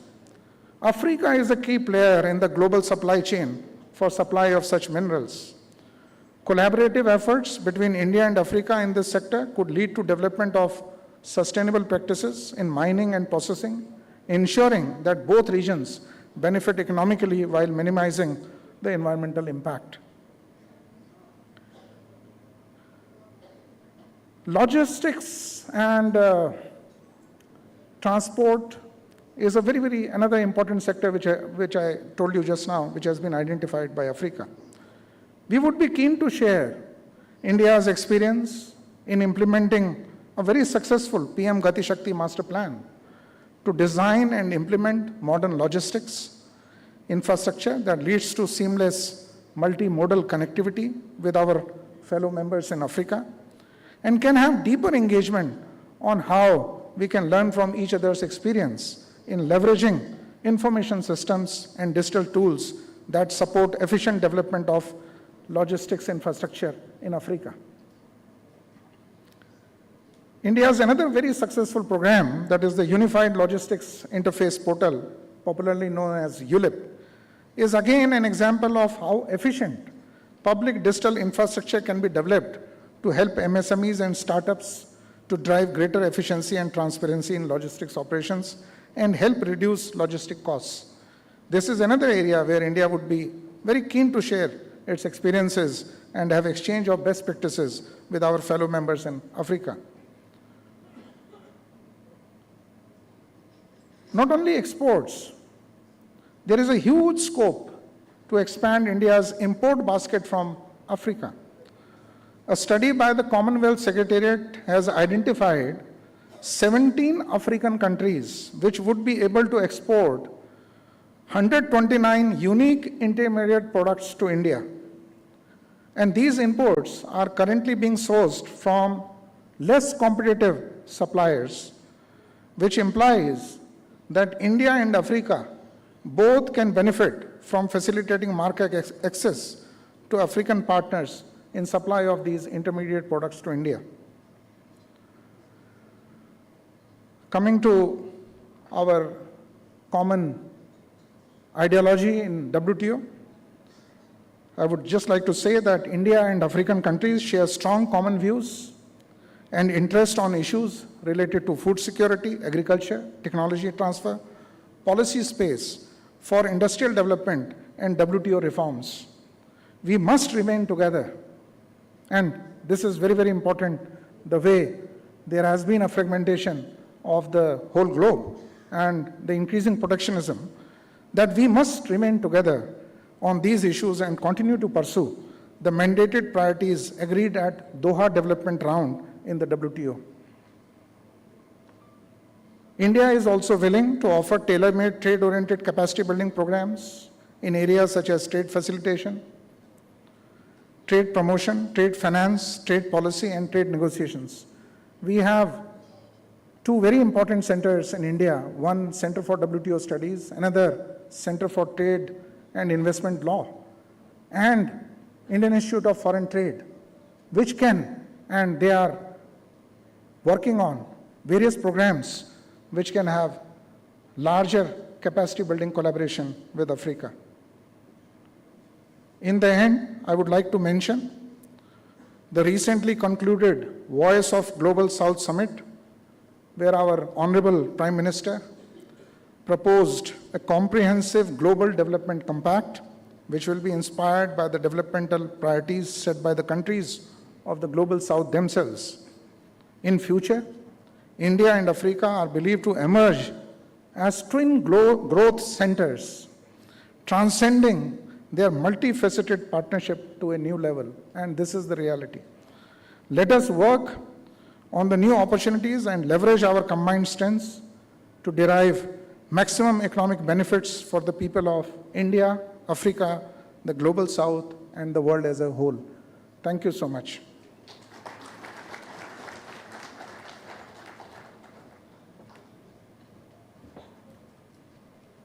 Thank you, sir. I'd now like to invite Mr. Damu Ravi, Secretary, Economic Relations, Minister of External Affairs, Government of India, to address us, please.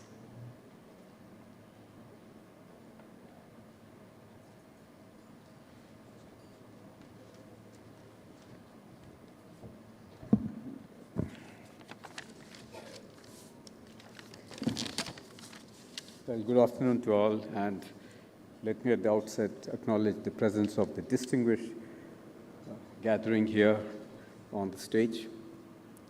His Excellency, the Vice President of Burundi, His Excellency, the Vice President of Gambia, His Excellency, the Vice President of Liberia, His Excellency, the Vice President of Mauritius, His Excellency, the Vice President of Zimbabwe, and my colleague Sunil Bartwal, the Commerce Secretary, Mr. Kuppuswamy, whom I've known for a long time, Mr. Chandrajit Banerjee, the leader of the CII, and his team, a wonderful team, ambassadors, high commissioners.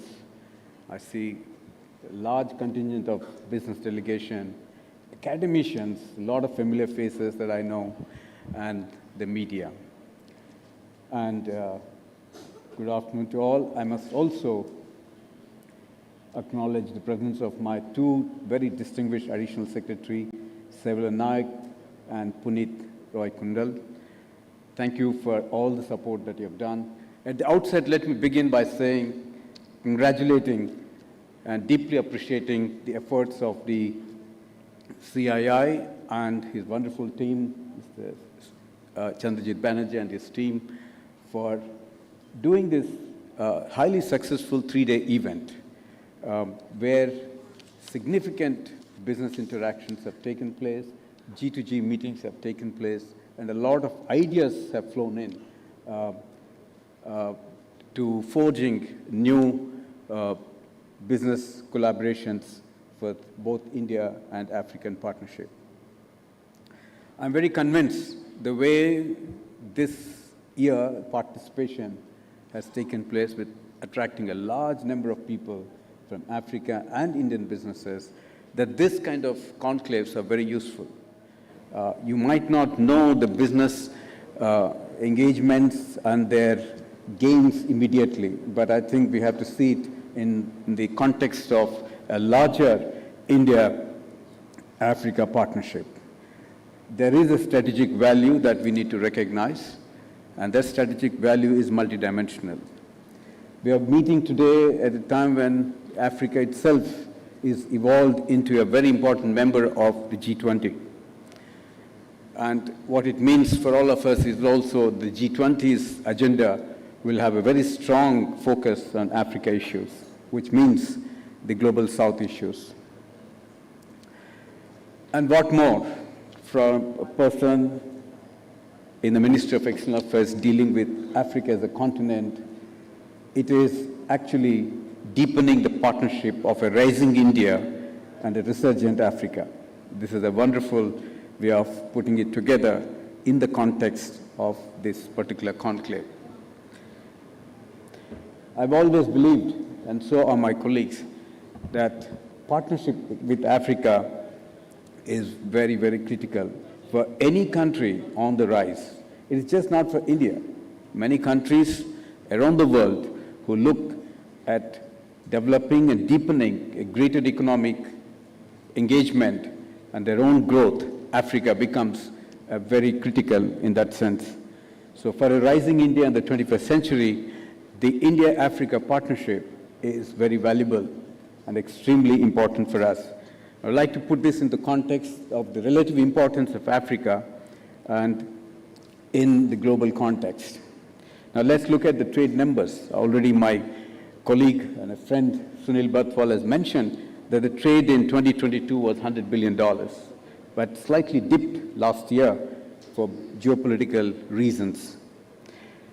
And yesterday, the Commerce Minister mentioned that we should have an ambitious target of doubling this number to 200 billion in about 7 years' time. We always look at trade moving continents, cross-border, goods going from one place to another place. Indian products going into Africa, that number is growing. African products coming into India, also that number is growing. But this number game is somewhat misleading, and we have to understand deeply what it means. Sometimes it's very comforting to have high targets. The binary relationship in the trade has to be seen from a larger context of partnership. I believe what is more important and missing is our own understanding of deeper integration of economies across continents. India-Africa economic integration is more vital. It's not anymore fashionable that you take a fully finished product across borders.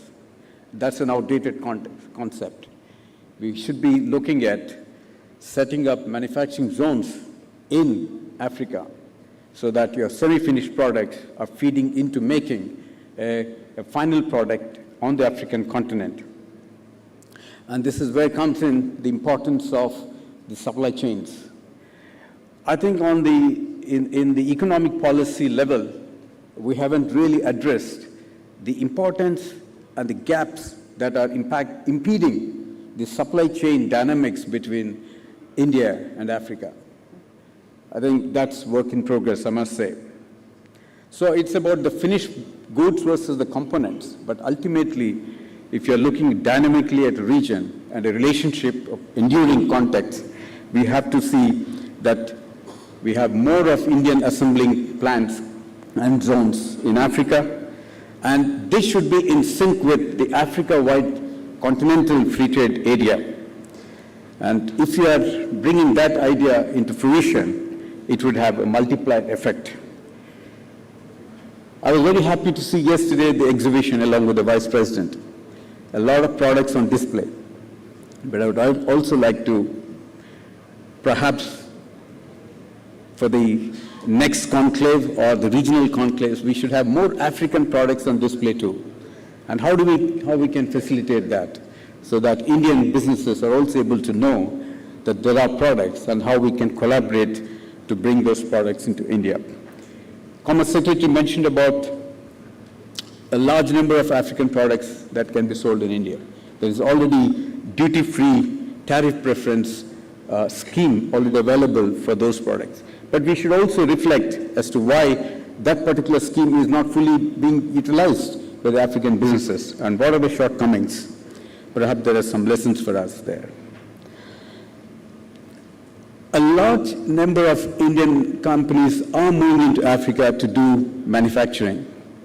But this is where I would like to emphasize, and I've been talking to my own colleagues, the time has come to set up Indian-owned special economic zones on the African continent. And this is again eminently doable. But that requires the logistics companies to come forward. And what MEA, or the Ministry of External Affairs, and the Commerce Ministry can do is to facilitate that kind of activity happening on the African continent. When you look at the manufacturing, making products, it's important to also make the locals own it. If you're able to make that understanding grow, then you would have a large number of products being accepted within it. And there's also another dimension to it. A lot of countries, developed countries and the developing countries, have acceded to the Hong Kong Ministerial Declaration of the WTO, which provides for duty-free, quota-free space for African products from the least developed countries to be exported at zero duty. We have not really looked at it from economic point of view, whether Indian companies setting up manufacturing bases and doing value addition and then exporting into developed countries, that would have an immense multiplier effect. I think that's how we have to look at from trade, from a more deeper context. And all of this sits into the Agenda 2063. Industrialization of Africa is so important for its economic growth and employment generation. And this should set the broader context of the India-Africa partnership in the days to come. Let me also talk about some of the Indian companies who are pioneering in value creation in terms of infrastructure. Roads, railways, airports, housing, irrigation projects, convention centers, hotels, power projects.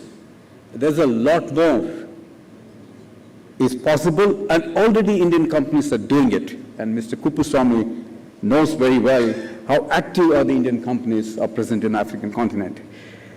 But I believe this activity has to mature into a more dynamic evolution, which is possibility of doing projects on a PPP model. That is what we've been talking about in the ministry. How can we encourage Indian companies to do projects on public-private partnership model, and that is expand the scope even greater. We also have to bring in the trilateral cooperation. It's just not Indian companies that can do. We have to look at the greater possibility of worldwide companies wanting to partnership with us and doing projects in Africa. Now, all of this will require planning and detailed discussions with the recipient countries. And we know for sure, sitting here, that as Africa does the energy transition goals and objectives that it wants to achieve, India can be an enduring partner. The food security context, it's not necessary that Africa has to import everything. It's eminently possible that Indian agriculture entrepreneurs can set up a large agriculture farming and provide and play a critical role in the food security. I can go on many areas, including critical minerals and the digital public infrastructure that India is taking a lead, which is a low-cost solution, immense potential for both India and Africa in that context.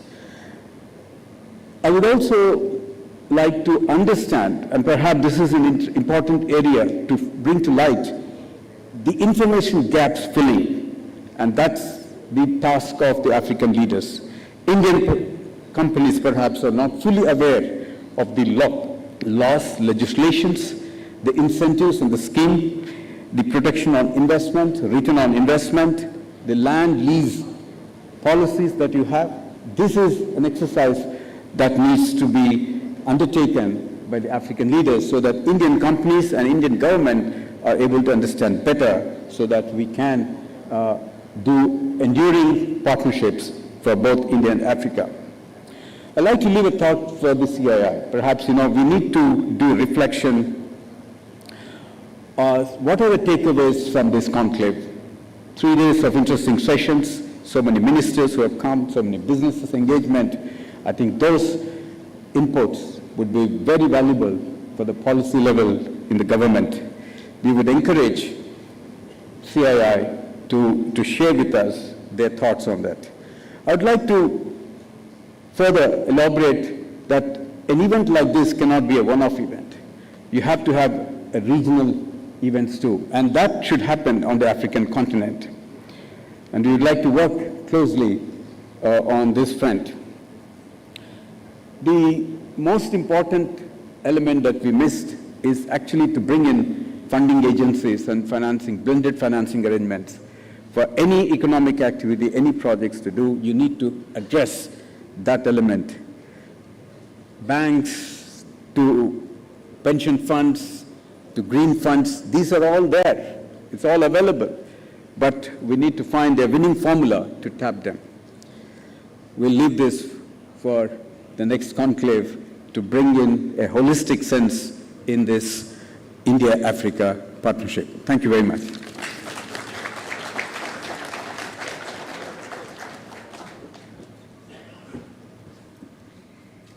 Thank you, sir. Ladies and gentlemen, I now have the privilege to invite His Excellency Mr. Prosper Banzombanza, Vice President, Republic of Burundi, to address us.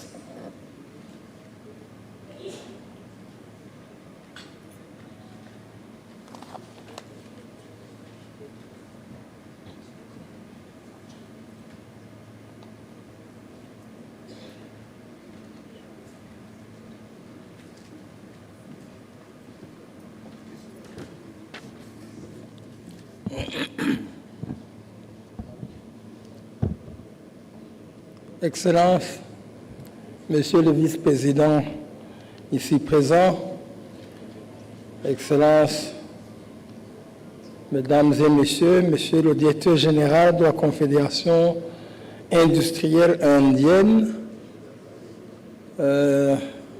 Excellences, Mesdames et Messieurs, au terme de cette 19e édition du Business Conclave Inde-Afrique, nous tenons de tout cœur à vous remercier encore une fois de nous avoir invités pour participer aux échanges et partage d'expériences sur les divers partenariats économiques et industriels entre l'Inde et l'Afrique.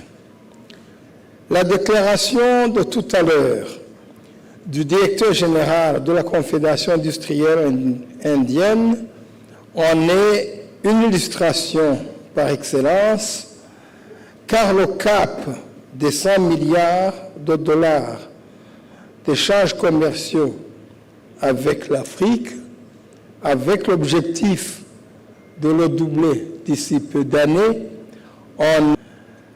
nous avons été unanimes qu'à l'heure de la mondialisation, les besoins de l'Afrique sont encore énormes pour promouvoir les échanges commerciaux et saisir au bon moment les opportunités d'investissement dans divers domaines et filières non encore exploités. Les pays africains possèdent d'énormes potentialités et, pour pouvoir relever les défis liés à la promotion du développement durable, ils ont besoin d'un partenariat économique gagnant-gagnant et d'œuvrer dans un climat de solidarité. Comme déjà dit à la session de lancement des travaux, le Burundi regorge de richesses naturelles, que ce soit en matière d'agri-élevage, en matière de pêche, en matière de mines, et j'en passe, et évolue dans un environnement propice pour les investissements dans les secteurs porteurs de croissance, notamment l'agriculture, les mines, le tourisme et bien d'autres. Et tout cela est rendu possible par un climat de sérénité totale au niveau sécuritaire dans toutes les communes du pays, dans toutes les provinces du pays et dans tout le pays en général. Et tout cela se fait dans un cadre légal tout à fait alléchant et qui donne des facilités aux investisseurs étrangers et nationaux qui sont tout à fait encouragés à venir investir dans notre pays dans le respect des lois et règlements qui nous gouvernent. Nous invitons donc les investisseurs, spécialement ceux de l'Inde, qui connaissent déjà une avancée en matière d'utilisation des technologies modernes, de transformation des produits agroalimentaires et industriels, d'accorder une attention particulière à notre pays dont les potentialités de développement sont aujourd'hui mises en évidence. Le renforcement des compétences nécessaires à l'industrialisation et à l'implantation des industries modernes et au développement des chaînes de valeur sont chaleureusement attendus et permettront d'atteindre la transformation structurelle du paysage économique et institutionnel du Burundi. Ce ne sont donc que des partenariats gagnant-gagnant, y compris le système de partenariat public-privé en vogue aujourd'hui dans les pays du monde entier, qui rassureront mon pays afin de bien cheminer vers l'atteinte de sa nouvelle vision du Burundi qui s'est doté comme objectif de devenir un pays émergent d'ici l'année 2040 et un pays développé d'ici 2060. Voilà, c'est sur ces mots d'espoir et de bien vouloir vous inviter à entrer dans le cadre du partenariat avec le Burundi que je voudrais clôturer mon propos. Je vous remercie. Le Seigneur vous bénisse.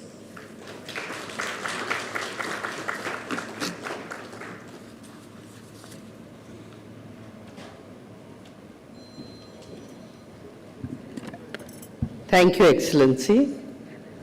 May I now invite His Excellency Mr. Mohammed B.S. Jallow, Vice President, Republic of the Gambia, to address us, please.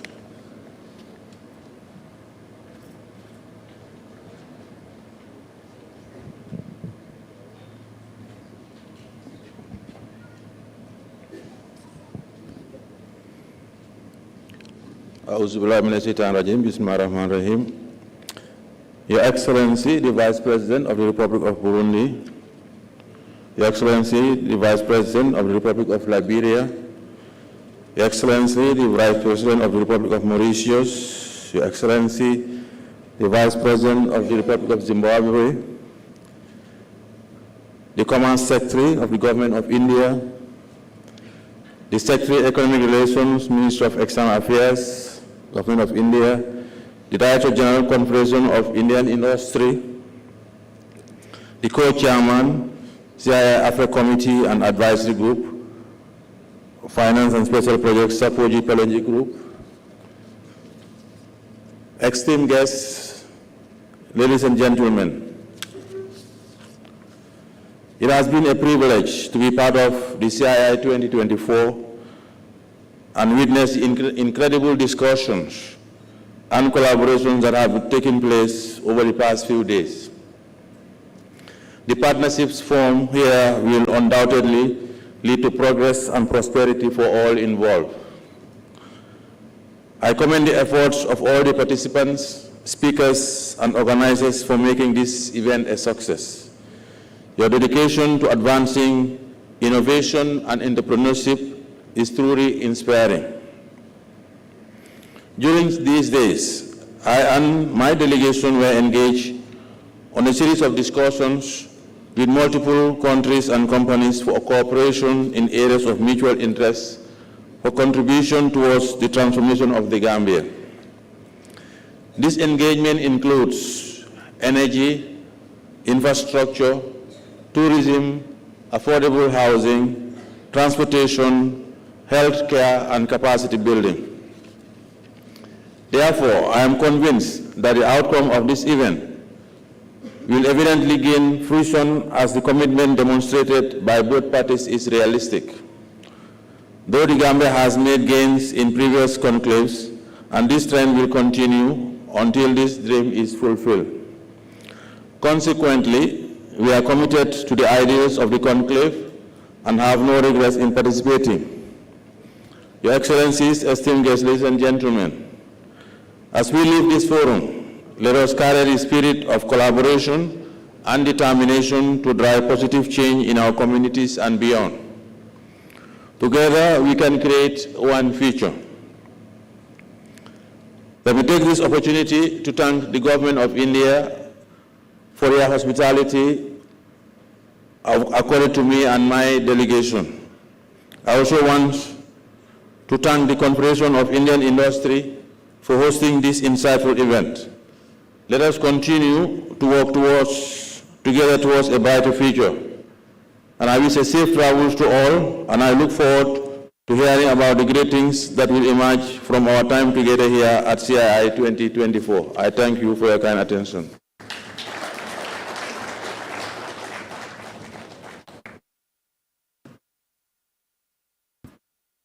Thank you, Excellency. I now have the pleasure to invite His Excellency Mr. Jeremiah Pankung, Honorable Vice President, Republic of Liberia, to give his special address.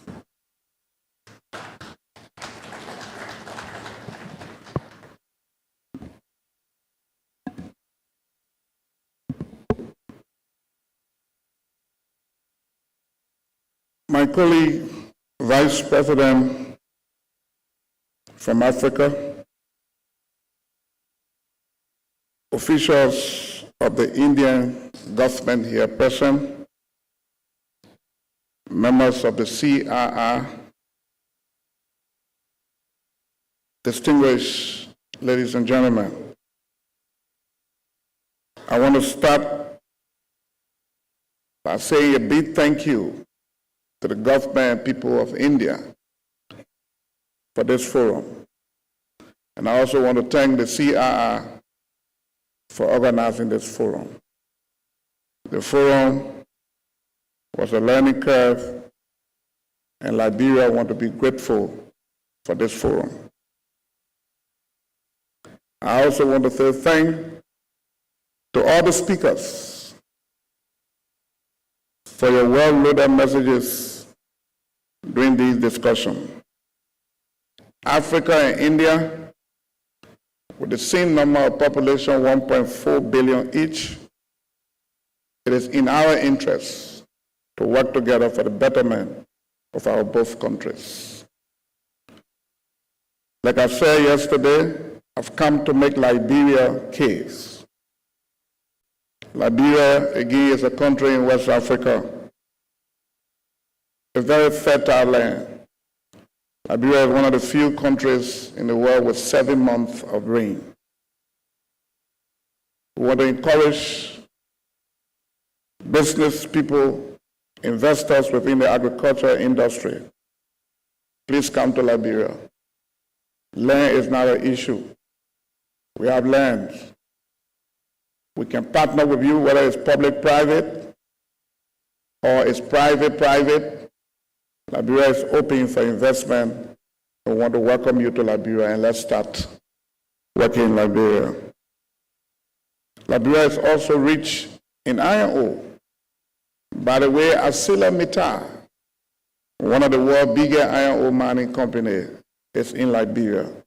And there are lots of other mines in Liberia that are open for business. Liberia is rich in gold. We are rich in diamond. Liberia has one of the world's biggest reserve forests today. We want you to come and see Liberia. When it comes to tourism, we have abundance of natural areas that can be tapped on. Industry is the way forward for Africa. We have a lot of resources in Africa. What we want is value added. And we believe that once India comes, a few years back, what India was, and today what India is a success story, and Africa can learn a lot from India. And we are here to work with you. We want to thank you for this program. We hope that next year, Liberia will also be here. Thank you. God bless you, and thank the organizers.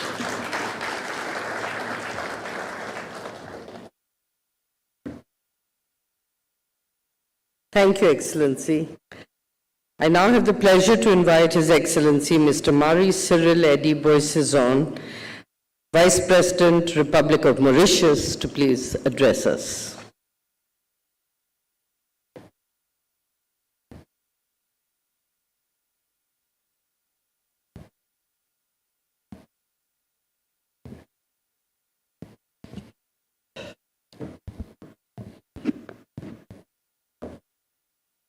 Son Excellence, M. Prosper Bazoum Banza, vice-président de la République du Burundi, His Excellency, Mr. Mohamed B.S. Jalou, Vice President of the Republic of the Gambia,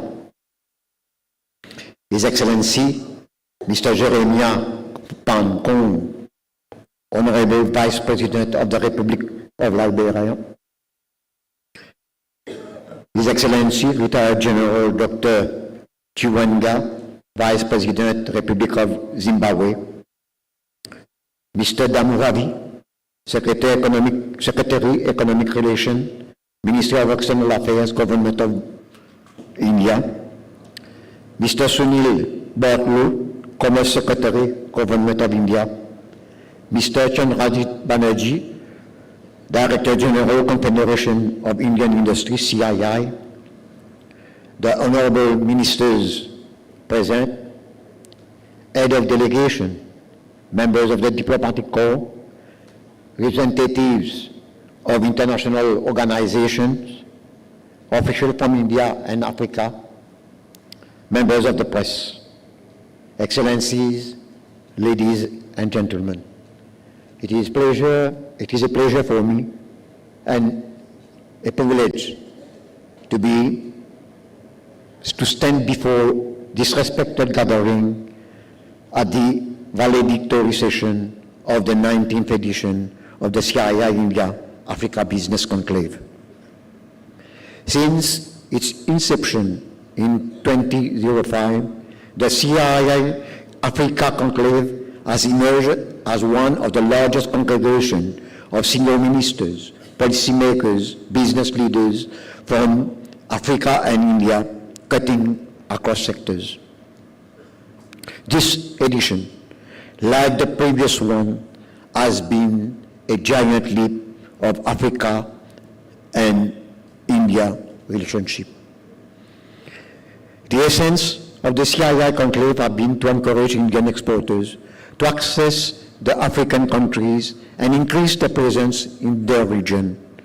The large and high-level participation at the event is an indication of its success.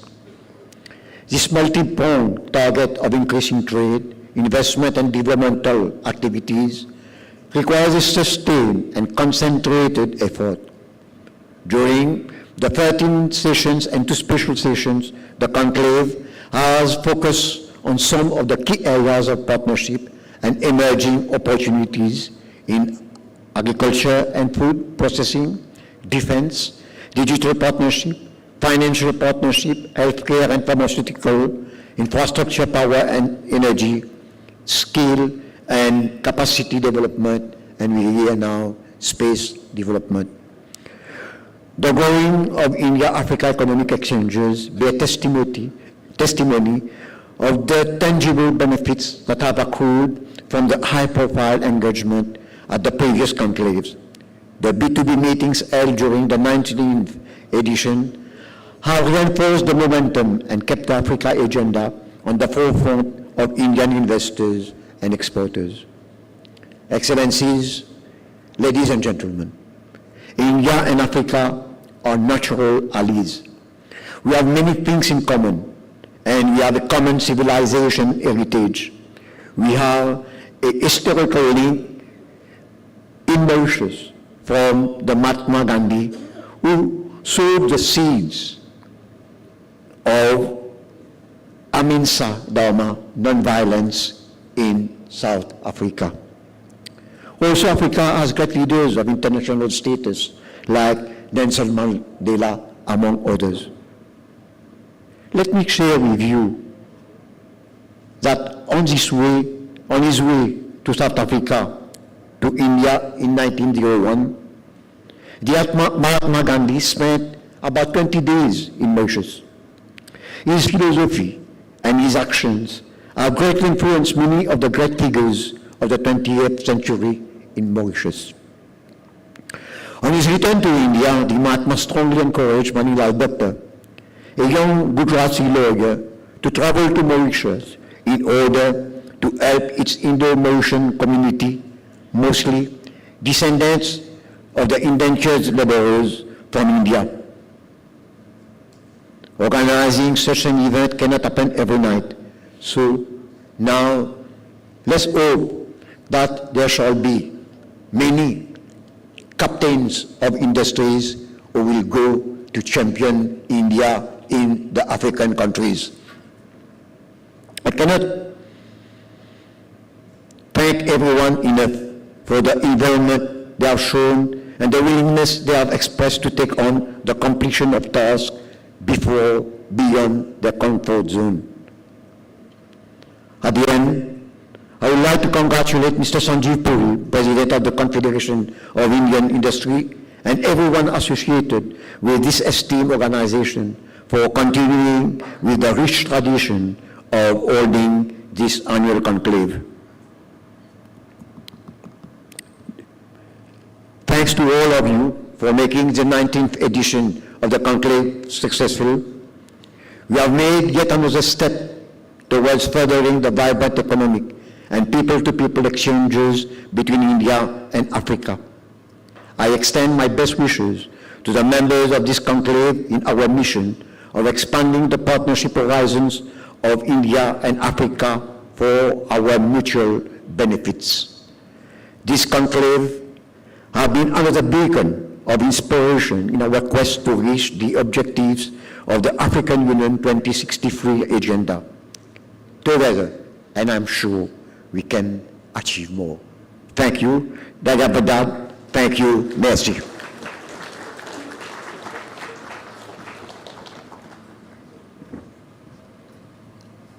Thank you, Excellency. And now I have the privilege to invite His Excellency General Dr. CGDN Chiwenga, Vice President, Republic of Zimbabwe, to address us, please.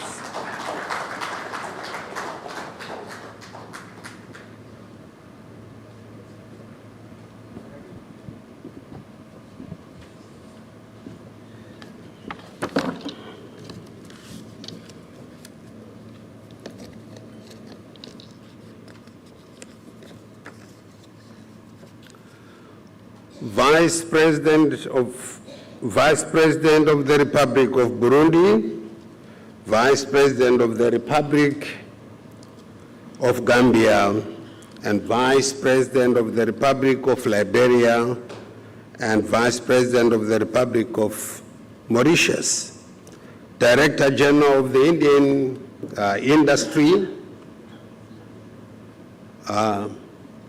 Mr. Banerjee, Your Excellencies, Ambassadors and High Commissioners here present,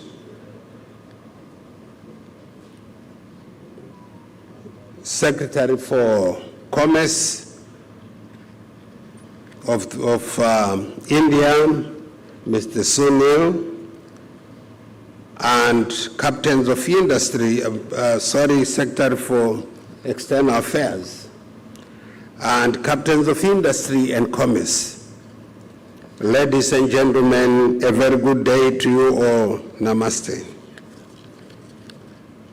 I feel greatly honored to once again address this important gathering as we wrap up the 3 days of fruitful conversation where we sought to unravel possibilities for creating one future.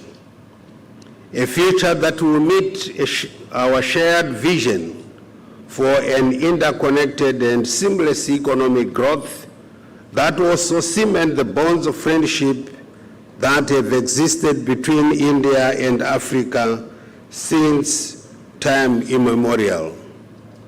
Indeed, it will not be proper for me not to mention that the 19th Confederation of Indian Industry, India-Africa Business Conclave, provided us with the rare opportunity to solidify our economic relationship, which is deep-rooted in our shared history of ancient trade and cultural exchanges. The 3 days in this beautiful city of New Delhi enabled us as leaders of government, investors, the private sector, the tertiary institutions to exchange views, identify key sectors in which we need to enhance and cement our bilateral trade as well as address common challenges. It is encouraging to note that we, as government leaders, investors, captains of industry, are in unison in our calls for collaboration, solidarity, and unity in order to fast-track the realization of a shared vision for the mutual development of our economies, societies, and partnerships. The distance between our countries and the diversities of our people and economies, as we all agree, presents great opportunities for us to reach our common goal for prosperity and inclusive economic growth. Indeed, the platform presents us with opportunities to renew our commitment to consolidate the India-Africa partnership.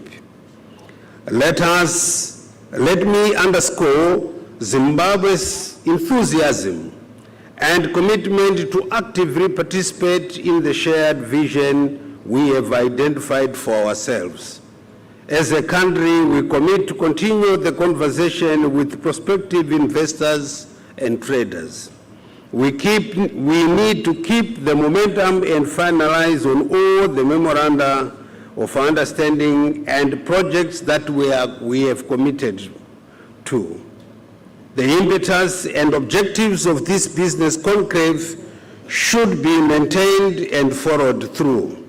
Distinguished delegates, let me conclude by reiterating that Zimbabwe is open to do business with India, Africa, and all like-minded countries.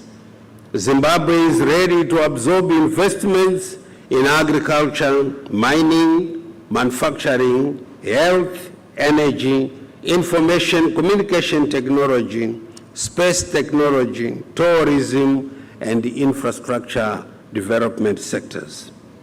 We offer lucrative incentives to all investors as well as excellent terms of trade as guided by the World Trade Organization regulations. Let me hasten to say that Zimbabwe is a peaceful nation. Therefore, be rest assured that your investments will be safe.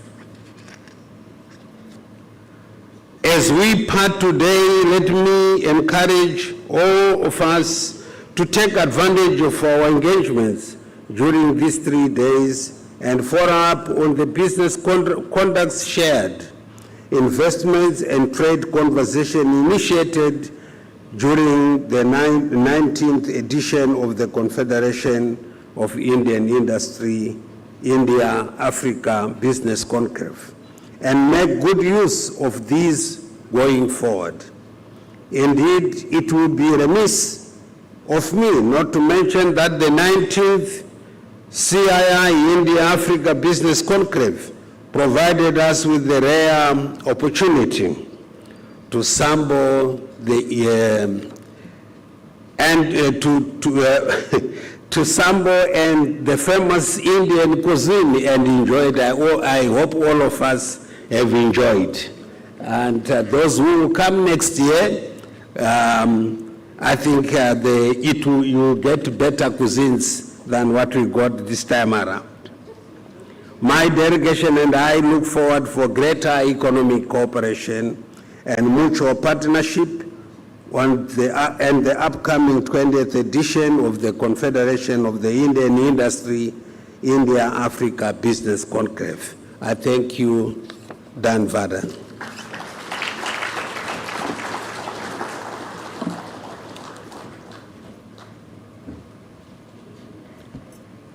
Thank you, Excellency. Ladies and gentlemen, I now have the pleasure to announce an MOU exchange.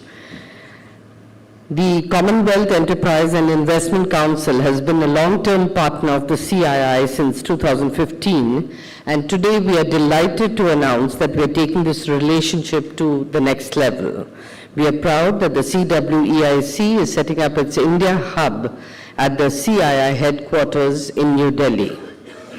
This MOU exchange aims to cement closer cooperation between the CII and the CWEIC in the trade and investment areas in Commonwealth countries with a special focus on Africa. I would like to request all our dignitaries on the dais to please step forward for this MOU exchange.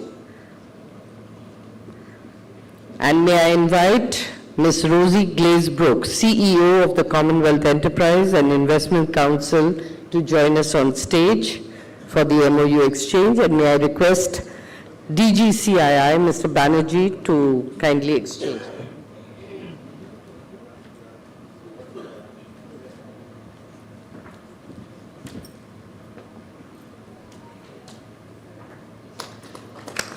Let's hear it for them, ladies and gentlemen.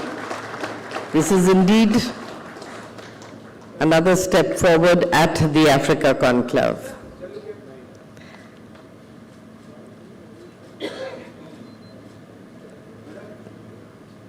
And it is indeed an occasion in the presence of all our senior dignitaries, visiting dignitaries. Thank you very much. You may be seated. Thank you. Thank you, Ms. Glazebrook.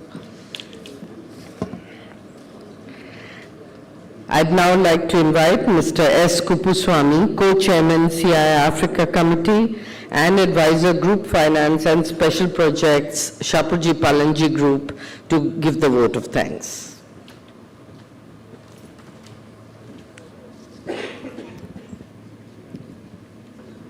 Excellencies and distinguished dignitaries on the dais and in the audience, for want of time, all protocols may be deemed observed. As the curtains come down on the 19th conclave of CII Africa Forum, I'm here to thank you all for your wholehearted participation, which made it a wonderful success. If you are left with one overarching thought at the end of it all, is that taking the world commerce forward is a mega-sized jigsaw puzzle. If so, India and Africa together hold a substantial portion of the pieces of the jigsaw puzzle, and they have to work together to see to it this world economic progress is truly a reality. If you say that AI, artificial intelligence, is food for thought, IA, India and Africa together, give you food for your stomachs. Holding most of the arable land and the best of agriculture technologies together. And therefore, it is in the allied self-interest of everyone, the West included, that they pool in their resources, finance, everything, whatever, to ensure that the combined might of India and Africa succeeds in all its endeavors in the fields of agriculture or critical minerals or anything, whatever has to be made available to make these exploitation of these resources successful.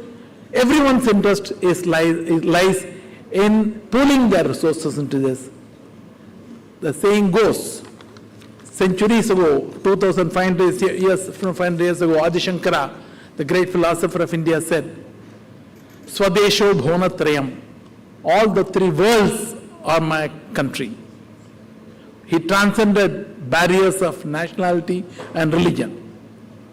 The same thing in Tamil was said as Yadamure, all places of mine, Yavarum Kelir, everyone on the earth is my relative. An identical theme has now been propounded by the current government, Vasudhaiva Kutumbakam, entire world is my family.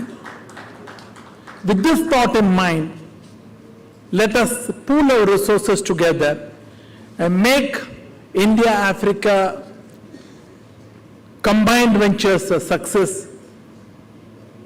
We have the appropriate adaptable technologies with the AAA technologies with us. You have the resources. West has to pump in the financial resources also to make it a success. Let's all hope that in future we'll be in a position to take the world forward much farther in an earlier than envisaged time frame. Thank you very much. Thanks for making it.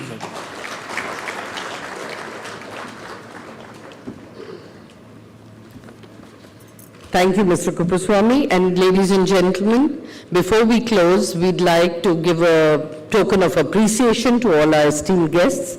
So may I request DG CII to kindly hand over a token of appreciation to each of the vice presidents first.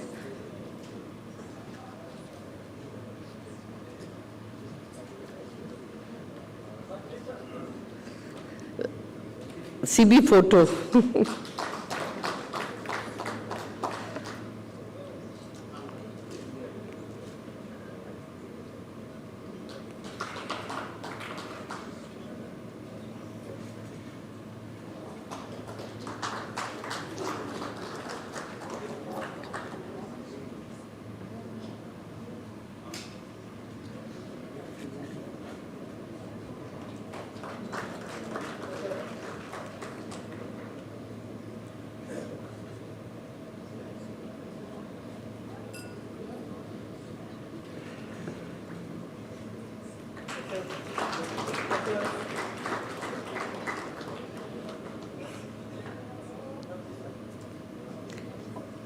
And now for the Commerce Secretary, Mr. Barthwal, please.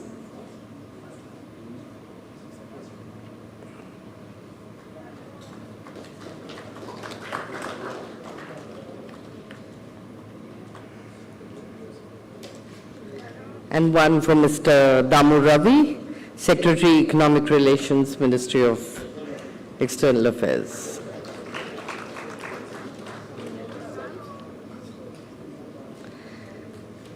And with that, ladies and gentlemen, we come to a close of this session. Thank you very much for being with us. You've been a great audience. Can we hear it one last time for all our dignitaries on the dais and for all of you yourselves? There's a request for another photo from the media, if you would kindly oblige, please.